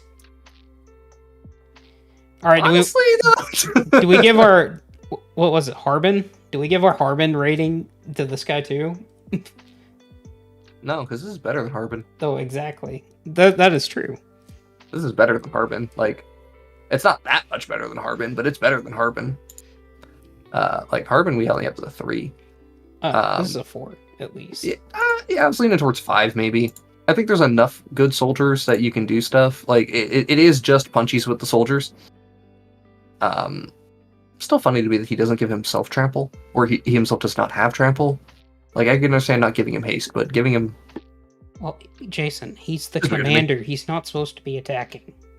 Mhm. Come on, it's True. part of the lore. True. My clue lore. Come on. Okay, thank you.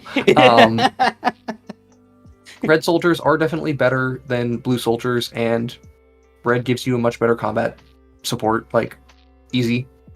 Oh yeah. 5. Yeah, I think he ekes into the 5. All right. He's a little awkward, but he's fine. Soldiers are not as good as I was hoping. I would honestly. like to protest the next commander, not talk about it. Why? Because Goody's here. Yes, and also because I have a very distinct hatred for the original. That very much still carries over to the new one. I was right there. No. Okay, so Feather, Radiant Arbiter. Mm-hmm. 3 mana with a really awkward casting cost for a 4/3. Yep. Angel.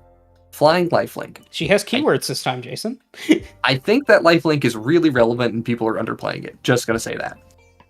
Whenever you cast a non-creature spell that only that targets only Feather, You may choose any number of other target creatures. It could target pay 2 for each of those creatures. If you do, for each of those creatures, you copy that spell, and the copy becomes a token if it's a permanent, which only matters in the case of auras. Yep. Which is how I think most people are trying to play this. I am certainly seeing a lot of auras over here. Yep, this just looks like Boros Ivy. Yep. Yep. Yep. I don't like Ivy that much. At least you're not trying to mutate. If I see one goddamn mutate card, I'm going to scream. There we go. Where she belongs. Hogwater. In actuality, she's like a 4 or 5. Honestly, God, she's in an awkward spot. I'm in the 3 to 4 range, so like giving her a 4, I'm fine with, but like barely. Because like I don't know, Feather the Redeemed we have as a 4, and I still think Feather the Redeemed as a 4 is a correct choice. So hey, I get to validate that again. Yep. Then she might be a 3, because she's definitely a lot worse than the original Feather. Yeah, like by comparison, I think you can do more with Tristani. Or rather, well, I think both of these commanders can do stuff, right? If Feather goes unanswered, there we go. Get that back up. You're convincing me, Jason. I'm not going to convince you, actually.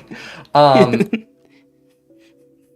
don't know. She's got very narrow builds. She's a little bit awkward. Being base 4 power is good. Like I think 4 power and lifelink is really relevant.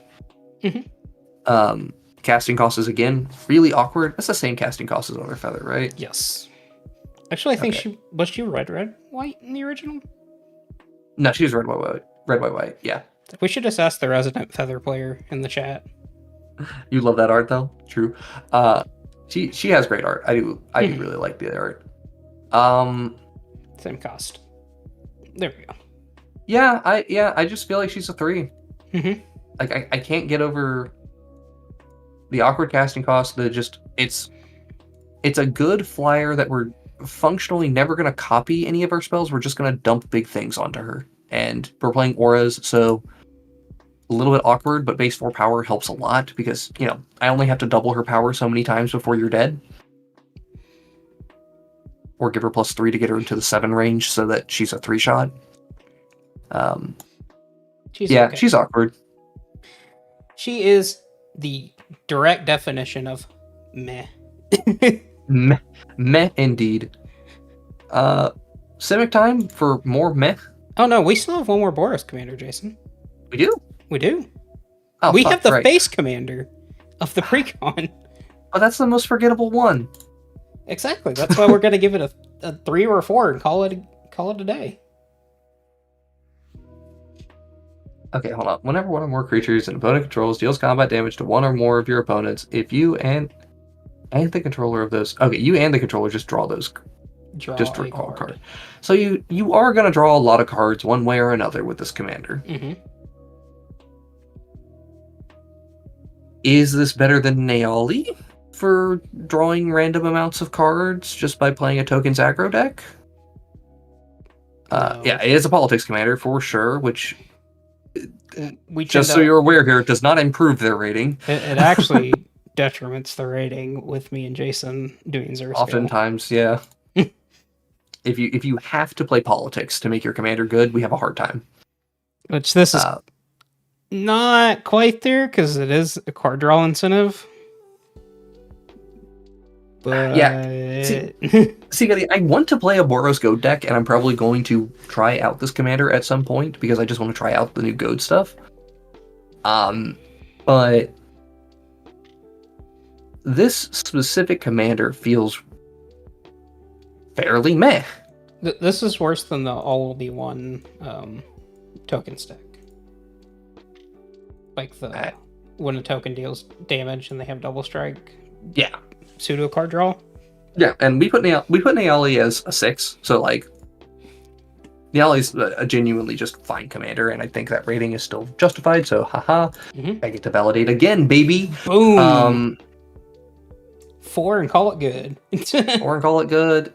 We can go 5 and call it good. No, I don't think she's a 5. Okay. I do not think she's a 5. I think 4 and call it good. It is. 4 and call it good. It is. All right. It is. It's so something. boring. All right, on to Simic. Let's be real here. The only reason why you're buying that precon is for trouble in pairs. True. Like, very true. There's a lot of mech commanders in this set. All right. All right. Forgettable pro tag number. Mhm. What version is this? 3? This is our third forgettable Kellen. The Okay. first was the most memorable, Yeah. and it's still kind of forgettable. Uh. What are we doing here? Third Kellen in a row. Let's go, baby. Yeah, we have him for like a whole year and a half or something like that. We're gonna get a Kellen in the next set, and the next set, I'm pretty sure. Yeah. And this is not good. This is just not good. So, investigate, play an additional lands. Okay, gets him to play. I think he's very meh. You destroy. It wants you to destroy your own artifacts, draw cards, which is not what we want to be doing. Yeah. If you controlled that. Yeah, controlled in the past tense, meaning it had to have been destroyed. Mm-hmm. Yeah, I wanted to make sure that you couldn't just have an indestructible artifact and then go, hey, I'm drawing a card every turn. I don't hate artifact hate in the command zone, but like, so here's the awkward thing, and this is going to come up a lot. What are we building around? Just clues? We're not. Like, genuinely, we're building around clues. Yeah, that so we're just building like sounds not great. blue-green artifacts. Oh boy, Fangren Marauder. Big fan. It's very meh. Yeah. It's like the core of the deck maybe brings us to a 4, maybe. But honestly, this feels like 3's territory to me. It's not nothing. It's just not enough. Meh.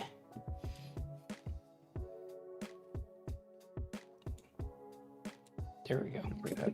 2, 8, 3, and you have like 1 deck. So there we go. Hey, Lannis time. There we go, chat. I've rated Lannis. Would you stop? Hey, this one at least has very, reasons for that. Lannis is actually, this commander is just legitimately good though. Yes. Like, I agree. counters to clues to more To counters more elsewhere that can do, counters. it's just there's layering upon layering upon layering of comboing that can go on here. Clancrafter plus Urza is infinite if I remember correctly, or does it need one more piece? It needs one more piece if I remember correctly. Yeah, it's very not hard to go infinite here. It is very not hard for this commander to be quite good. Mm-hmm.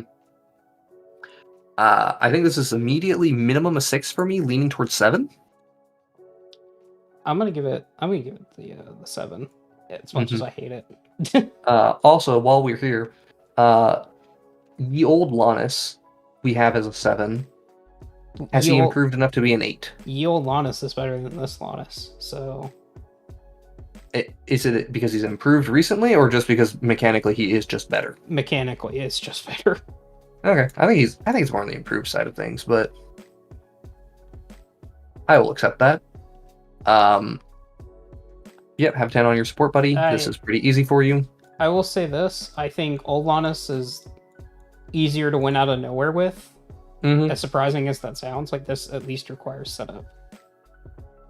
So, old Lannis also just had the, like, again, Urza plus Shrieking Drake plus Lannis was infinite, or infinite tokens that you can then tap Lannis to at least go look through somebody's entire deck to go find the best card, right? Yep. So, like, it wasn't hard to set up old Lannis either. Old Lannis had better support than I was giving it credit. This one has decent flexibility, not great flexibility. Probably a 4 on the flexibility. Yep. As a commander, it's okay. Throw this in the 99 of your Lannis deck and have a great time. Yeah, I think that's very fair. Next one? Yeah. Next one. Better when he was also. Oh, baby, Jason, it's time for the best creature type in the set. Alright, you can talk about this thing. I hate this card so much. All right. All right, Jason. Go ahead. Ready for it? Yep. This is a 1 mana 2/15. At all points in the game. Wow. That's incredible. Anyway. So, this card puts in a lot more work than Jason's going to give it credit for. Go on. This is not an 8. No, There's no 8 on this card, and it doesn't deserve that rating. I'm going to give it a 6, though. Why? What is this doing that it deserves a 6? Quite a bit. Going infinite, drawing my deck. Okay, so the walls combo stuff is specifically what I find interesting with this card, right? Mm-hmm. Walls combo is not easy to assemble in this color combination, because how are we getting our enchantment? You're just gonna load up a Cherax and say, have a good day? There may or may not be something in the next gameplay video that's coming out that has a Cherax. It has the literal dream scenario for this commander. Mm-hmm. 15 out of 10. Yeah, it has the potential to draw a lot of cards. He's in it to 15 into 6 already. I don't want to hear it. Oh, Gutty. Gutty! Yeah, Gutty! I don't think this deserves it. It draws a lot of cards. Like, this thing draws a lot of cards, man. I don't know. How are your things just not getting blocked, right? Okay. You're attacking with 1 power creatures a lot of the time here. Mm-hmm. It draws cards. How you win? Unless you're doing the infinite mana thing with Axebane Guardian, which yeah, I agree, you will win at that point. I don't know. It feels like you're just playing a bunch of really, really bad creatures to justify a commander that's also just kind of medium. But it does a big splashy thing. It is an extremely big splashy thing. Yeah, Okay. You are actively getting to your assault formation with it very easily. You're actively getting to your training grounds with it very easily. With stompy dudes instead of the wall. Okay, but then how good are the stompy dudes in this deck? I mean, most of them still have pretty good toughness. Good enough toughness. I don't know. I've played with Aegis Turtle and Commander before. It doesn't feel great. I didn't... After playing the deck, I appreciated it a lot more. Let's put it that way. I think it's one of those that, you have to play it. It doesn't look good on paper. It plays a lot better than it looks. So, that is the one thing I will say on it. I'm hard down on this, man. It plays a lot better than it looks. So, just because this thing comes out on, turn 3, ready to go turn 4, a lot of people don't actually have blockers up by that time. Is it? Okay, I know green can ramp a lot, so it's not impossible for it to be that, but I'm still thinking, how big of an ass do you need in play to get to 6 toughness on turn 2? So you can play this on turn 3. Because I realistically need... Honestly, this probably needs to be a 4 cost for me to cast this on turn 3, so I need 7 toughness. Shield Sphere helps a lot. Shield Sphere. That's a super big ritual in the deck. Wall of Tanglecord, Aegis Turtle, Riptide Turtle, Wall of Roots, Wall of Junk. Labman wins. Yeah, I know Labman does enable some things. We want to go infinite to do the Pride of the Whole Clade stuff. There are very clearly combo lines, as is the Thassa's Oracle in this deck will tell you. Labman is probably the more consistent way of winning because, once you get to enough mana to activate Pride of the Whole Clade, you're probably not going to have just 2 cards in your deck. No cards in your deck. You're going to have... You're probably just going to draw your whole deck, and you want to draw it in a single instance. Mm-hmm. And multiple activations do stack, so, again, infinite mana is the goal here. Yep. Like I said, Like, it don't get me wrong. surprisingly plays a lot better than it looks. Which is why I'm going to give it the 6. Fine, but I really doubt it. Like, I'll give it to you because I do, like, I know you can do it, but I'm sitting here thinking, like, how hard the combo side of the deck needs to be for it to earn the 6th slot, as opposed to, like, the baseline of the deck of I'm just playing Defenders. Because the baseline of Defenders is just, like, a 3.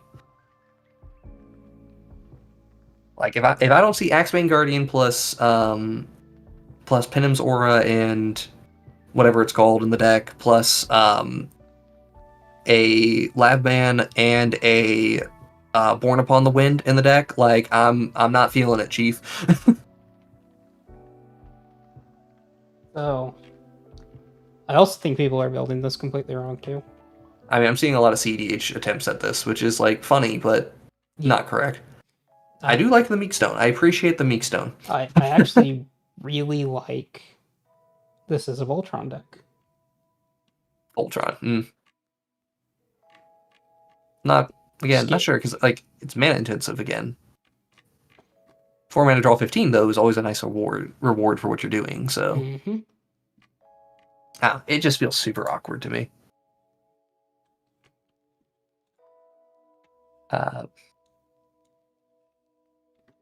Alright, I have things to write down. You can pull up Manafar and start talking. Let me write down some things. Manafar, close a card. Puts 1/1 counter on each colorless creature you control. Snooze fest. That's it. That's my analysis on this Manafar. Snooze fest. Okay, a little more analysis on this Manafar. Hey, remember that whole thing about Omniscience being put into play? Yeah. If you cloak it and then you can flicker it and now you have an Omniscience, here's a commander for that. Yep. Okay. I don't know. I would need to see some of the cards a little bit more before I start rating it, because, like, genuinely, I don't know where I put Vanifar right now. I genuinely don't know. First impression's really bad. The first impression is pretty low. Like, it's not the strongest card out there. Yeah, but she really wants to be banned, but she's stuck in Simic. Yeah, ban would help. I mean, honestly, any color would help. Yeah. Like, it doesn't matter which one you add. Red would probably be the worst one to add to her, and it would still add a fair bit. I'm gonna give her. I'm gonna give her. You can hold her there for a second. I still have things to write about the Pride of the Whole Clade. I swear to you, Jason, it plays a lot better than it looks initially. It plays so much better than it looks initially. I mean, maybe. It's just so awkward. I'll have to watch that video to see more of it. But again, you mentioned it being the dream scenario, so I'm always like, well, that's the dream scenario, not the most realistic one of it. But there, again, depending on the amount of redundancy that you have in the deck and the things you can do, like, it can be much more realistic. I know Simic's not the most well known for redundancy. It's also not the most well known for tutoring, but at least it can tutor creatures without difficulty. It can tutor creatures without difficulty. It can also just innately draw a ton of cards without a problem. If Kadena is a 5, does Manafort not deserve Sword of Equal?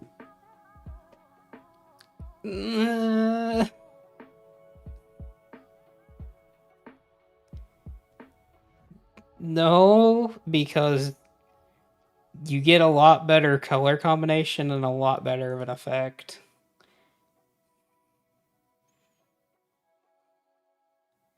Yeah, Vanifar wants a lot of mass flicker. So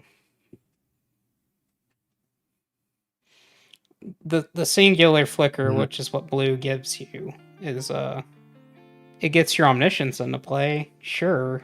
And it gives you Ghostly Flicker, it's got Essence Flux, it has it has redundancy in the ability to flicker something.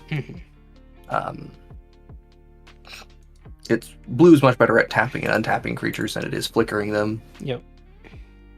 So it's awkward. But again, specifically if you are going for it also has Displacer Kitten. That's really relevant. If you are going for Omniscience, which, worth noting, is in 50% of the decks for Vanifar. Like, this Omniscience is kind of the norm here. got Thassa's or we've got Thassa Deep Dwelling, Teferi's Time Twist, Essence Flux, Displace. Like, it is very clear that the goal is to put big dumb creatures and big dumb spells into play off of flickering. And I don't think it's going to be particularly hard to do it. Otherwise, you're playing a Colorless Matters creature deck with like some Eldrazi and stuff in it. Mm-hmm. And you play a couple of things that you turn face down and you turn them face up. Honestly, this feels pretty much like an average deck to me, at minimum, and depending on how much Omniscience there is, it feels like a 6 to me. I don't know, you can't really draw into Omniscience that consistently. There's no card advantage in the command zone here. You also don't have a way of putting Omniscience on top of your library super easily. Correct. So... or into your hand super easily. Yeah, it needs to be... yeah, it's your hand for this, but... I know, but I was just saying, like, there's no easy way of getting it to you. Yeah, you just have to kind of draw your cards and hope for the best. Yeah. Which, again, not the worst thing for this color combination to be doing, to tell it to draw cards. Oh boy. All right, yeah. Jason, are you ready for the true new greatest commander of our time? Or are we still on Vannifar? Oh no, we're done with that. Okay. It's really, which one are we starting with? It's time for Bear Force 3, baby. Bear Force 3, let's go! Let's go! Okay, twos. Duskana the Rage Mother. Because we have 3 Naya commanders we have to talk about today. Yeah, we do. And we have like 20 minutes to do it. So yeah, we do not have a ton of time. So Duskana the Rage Mother, 5-mana 5/5. When she's a bear. When she enters the battlefield, draw a card for each creature you control with base power 2/2. Base power and toughness 2/2. And whenever a creature you control with base power and toughness 2/2 attacks, it gets +3/+3 until end of turn. Honestly, just flicker and attack and do stuff. This is a pretty easy deck to build. You also just play a lot of good creatures. Yeah, you play there's plenty of good creatures in the deck. There's plenty of cool stuff you can do. You can build this as actual factual bears if you would like to. That is not honestly what most not that people bad. are. That is not what most people are doing. Surprisingly, I know. You gotta get the bear alignment chart. Say this is 7. I don't necessarily oppose this being a 7. I'm gonna put it at a 7. Yeah, I think that's fine. This is the new CEDH stacks deck. You know what? I can see it as a stacks deck. I don't know how good it is, but I think it's reasonable. I mean, it is just Hate Bears the deck, which is pretty dang good in CEDH. Hate Bears are helpful. So, I won't deny that. Yeah. All right, I'm cool with that. Bear Force 3. Just call it a 7. Yeah. This thing punches really hard. It does. Yeah. It kills things. I appreciate the bear. I want to see more of it. A lot of good creatures. All right. All right. Next one. Now time for But it's a bear. It is a bear. This is correct. All right. So it's cost Eye of the Glades. It's 2 mana for a Naya commander. So hooray for hybrid mana. Whenever a creature you control is turned face up this turn, or whenever a creature you control that was turned face up this turn deals combat damage to a player, draw a card. Neat.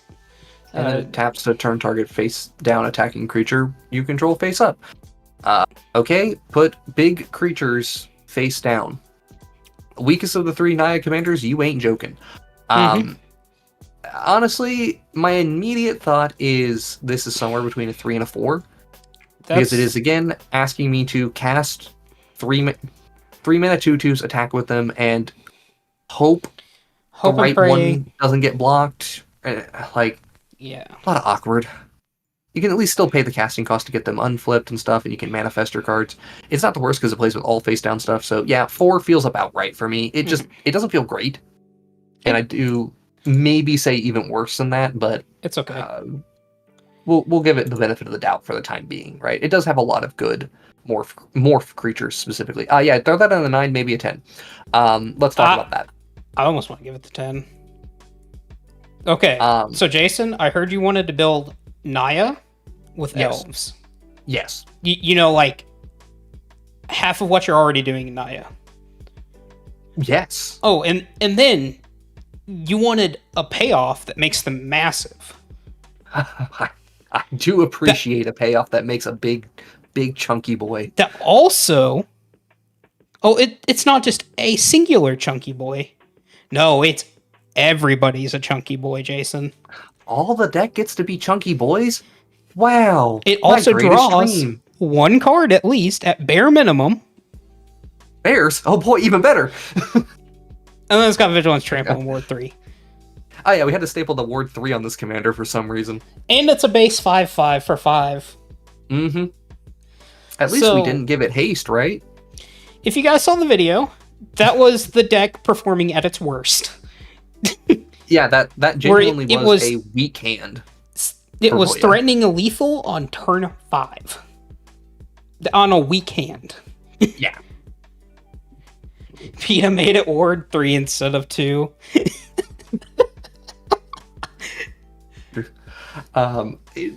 Yeah, this commander's just like, okay, so 1/1 counter synergies. Check. Elf synergies.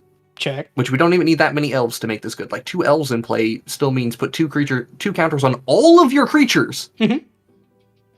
Not just the elves. Yep. All of them. Including the wolf. Including the wolf. Oh yeah, I guess the counter's on itself. I completely missed that for some reason. Yep. Yeah.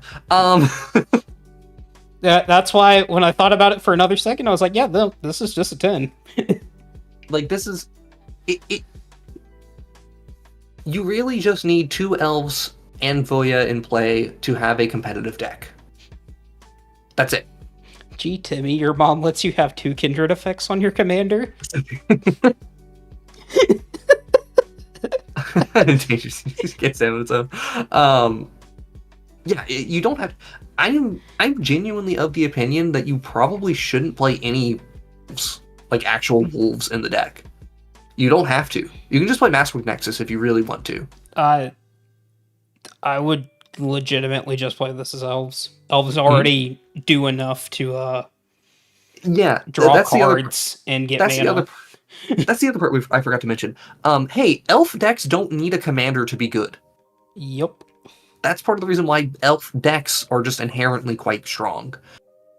They just have such good synergies and overlapping effects that they're able to push forward without really caring much about what the opponent is doing, aside from having to deal with the occasional board wipe every once in a while or something like that. Which, hey, you're in white! It is incredibly easy, Jason, to just go Mana Dork on 1, double Mana Dork on 2, Voja plus Boots on 3, and just have this massive board turn 3 or 4. Yeah. Like that. Yeah, Voya just... the commander good. Playing Cemetery Prowler and Hallow Henge Overlord. Hallow Henge Overlord's like the one that I'm considering maybe playing in it, but at the same time, I don't feel a need for it. I don't feel the need for it, but I do think they're cute. They're definitely cute cards in this deck. Yeah, like other thing worth mentioning is like the number of times that we've talked about like, hey, you know how Azuri, like classic Azuri Renegade Leader, is a good commander because 5 mana pump all of your elves for +3/+3 is really, really powerful. Well, now we just do a 5 mana investment and get to do that every turn, minimum. At the bare minimum. Also, we're in red, so it's easy to give haste. It's easy to give double strike. It is easy. We're in Gruul, so it's really easy to give trample. So your board just gets massive with trample. Yeah. and for what it is worth, I do think Voya is probably the weakest of the 10s that we have on the list. Like, I think Najeela's better. I think Korvold's better. I still think Zur's better. Zur's still better. Yes. Right? Because this deck is inherently doing something fair, and it can't do anything except something fair. That being said, I still think it's better than almost every 9 on the list. Yeah, no, I think it is better than...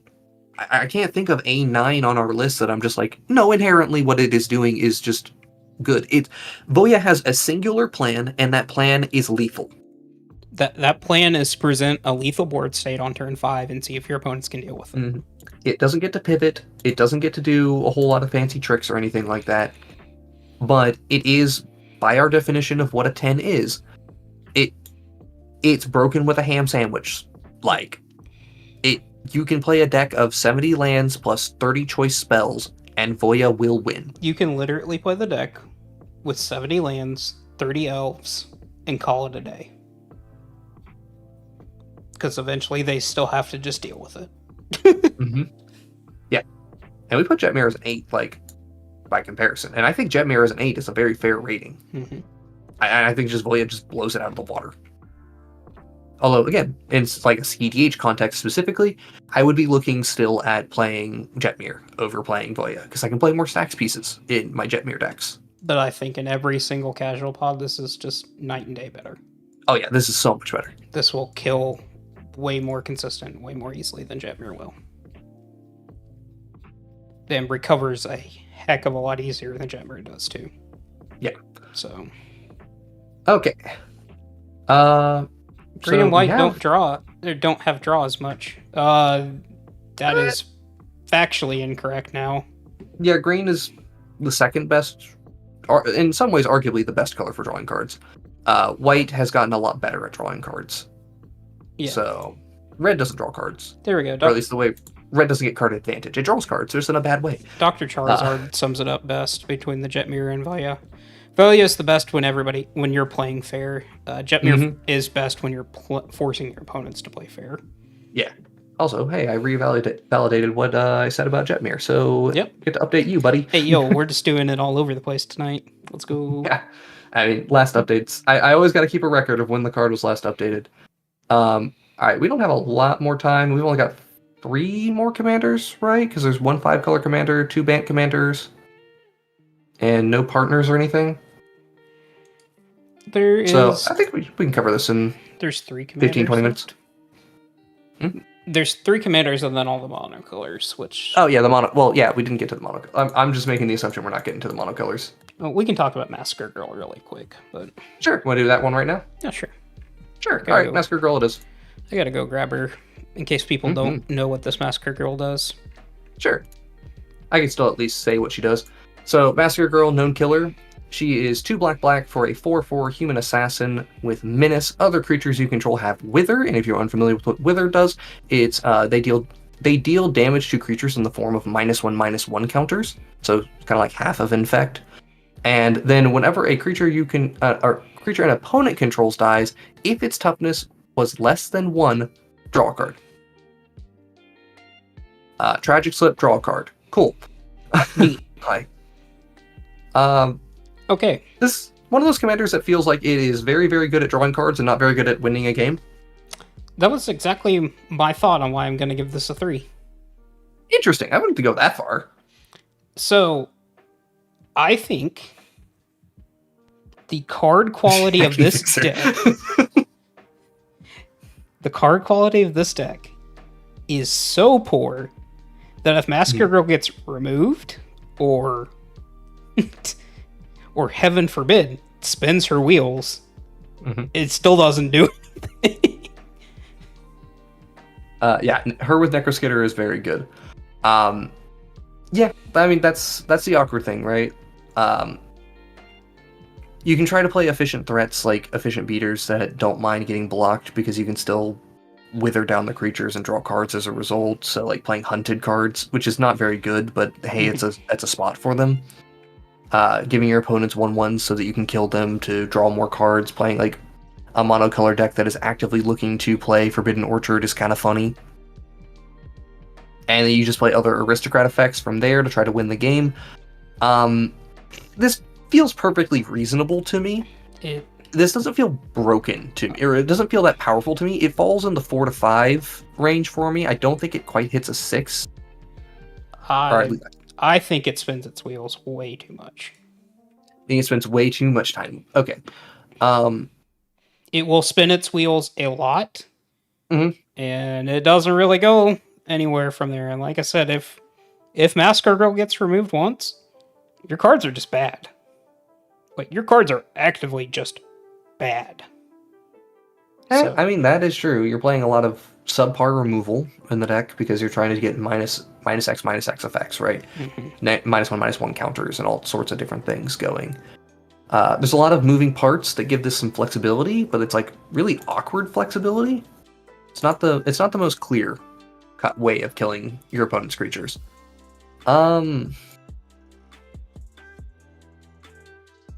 See, Collector's saying 6. I can't feel 6. Like, I can't feel like this is above average. Is best in the Golgari Snake. Yeah. If you put her in a Hapatra deck, she's doing wonders. Like, genuinely, I think she's great with Hapatra. You put her in Scorpion God, she's doing wonders for some reason. But the problem is, As we're a evaluating leader, her as the commander. Yeah. Not in the deck of somebody else. Otherwise, Delny would be, like, way up there. Oh, yeah. Delny would be on that, like, 9/10. Yeah. Yeah, like, trading 1-for-1 removal doesn't feel the best here. Yeah, she's bad. Again, I don't think she's bad. I just don't think she's great. I think she was one of those commanders that had a lot of initial hype, and then when you actually sit down and play with her, it's like, oh, this card kind of does nothing, and nothing fast.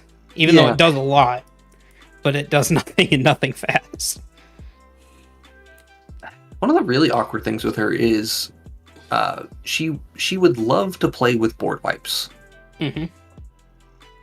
But she doesn't really get to play with board wipes. You're playing a lot of... It's realistically... Okay, how aggressive should you actually be with this deck trying to take advantage of Wither Effect?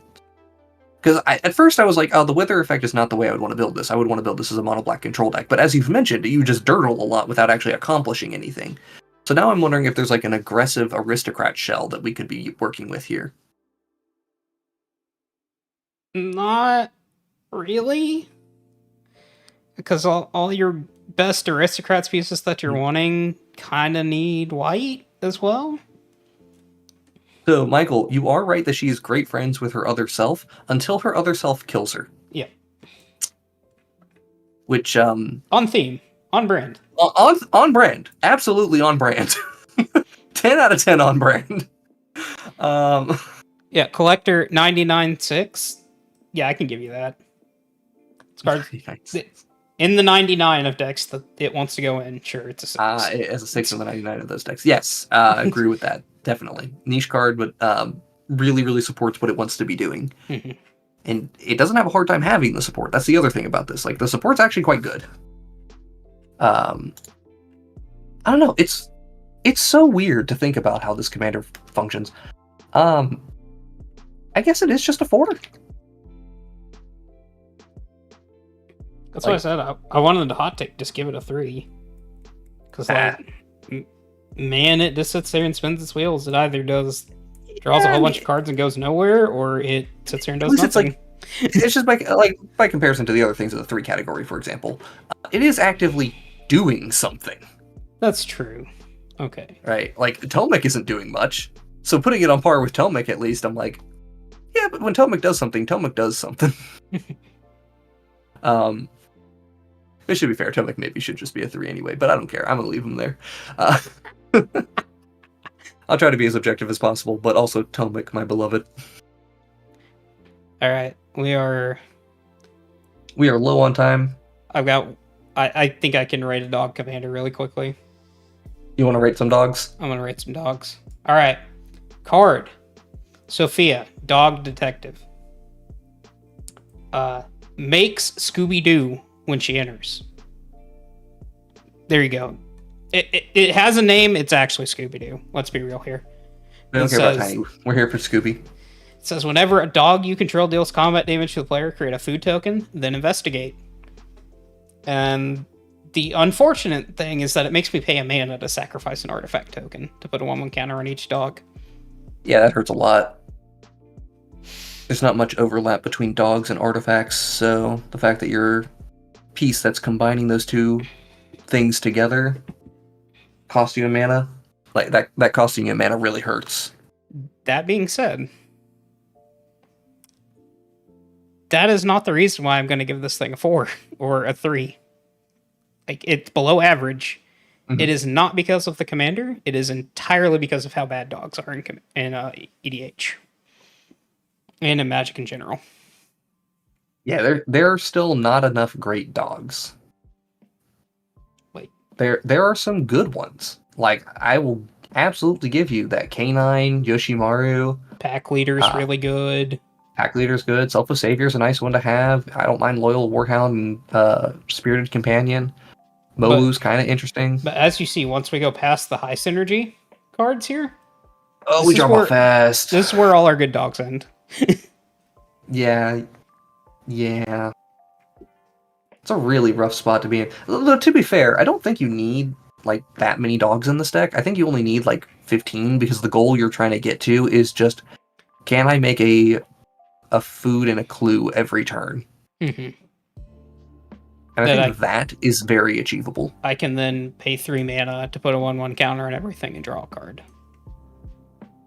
It's what I'm ideally looking to do every turn cycle. Which is not a bad spot to be. Mm-hmm. Should be 5 because Jetmir. Yeah. Because Yeah. of Jenny Faye. Yeah. Well, to be fair, the whole reason that she's not Naya is so that we can have something like dogs in a different color combination. Mm-hmm. It's unfortunate that blue doesn't really add a lot here, aside from the artifact synergies, which is like really splitting the deck in awkward ways. Goodness, Trekkies comment. Turns out good dogs don't go to heaven; they go to the bulk/chaff bin. Damn. Okay. Right then.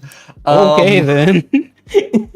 3 or 4 does feel pretty appropriate for the commander. I do lean more towards the 4, but And I like think I it's a said, tuning situation. if dogs were better, this would be a 6. Very easily. It's just dogs are so bad, it drags it down to a 4. True. Yeah, I mean, because what she's doing is quite good. It's just dogs are so bad. So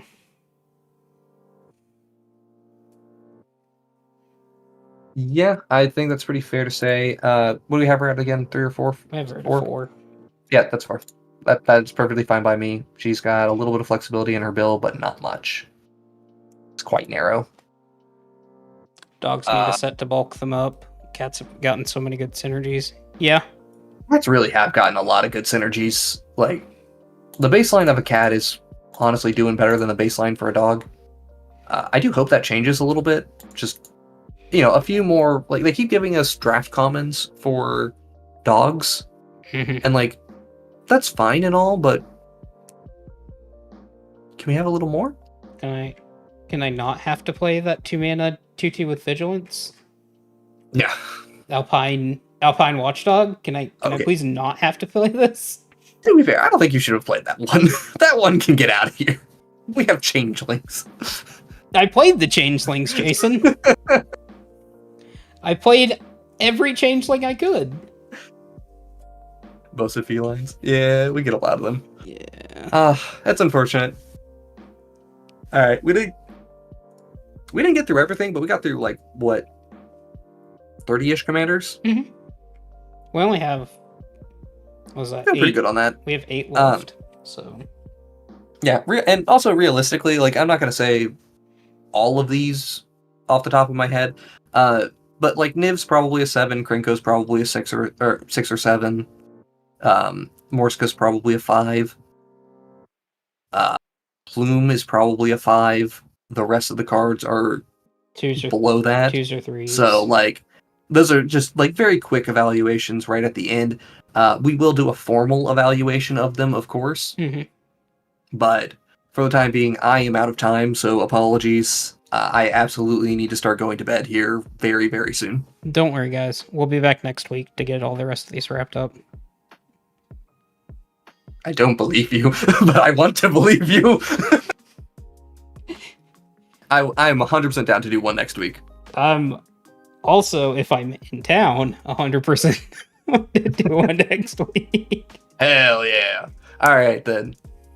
But with that, thank you all very much for coming out. I think this is pretty much the end of things. If you want to check out our Discord, hang out with us, absolutely jump on over there. We're probably going to have some discussion of the stream going on in there because we have made an update to the Zur Scale, so Zur Scale chat will be active. Mm-hmm. You want to watch our regular videos? You want to see new content with new commanders? We put out a video on this Saturday, and we've got another one coming on the next Saturday. We'll have plenty of stuff for you coming. Plenty of new commanders, some cool stuff going on as well. We have a podcast if you want to listen to podcasts. That episode is probably going to be up on Thursday, which is a 1-day delay for me because I am busy. Hello stream, hello thing I need to do tomorrow. Probably preventing me from getting it out on Wednesday like I would normally do, but we're doing our best here. All right. Yep. That's all from us, I guess. All right. So you would like a reevaluation of Captain Rex Nebula? I'm going to tell you now, no. I'm going to tell you, Kelvin. No. Here, let me see. Captain Rex Nebula. Has it gotten anything new? No. Still 4.5. If anything, lower. It's probably gotten lower. There we go. And with that, thank you all very much. Y'all have a great night. Good night, guys.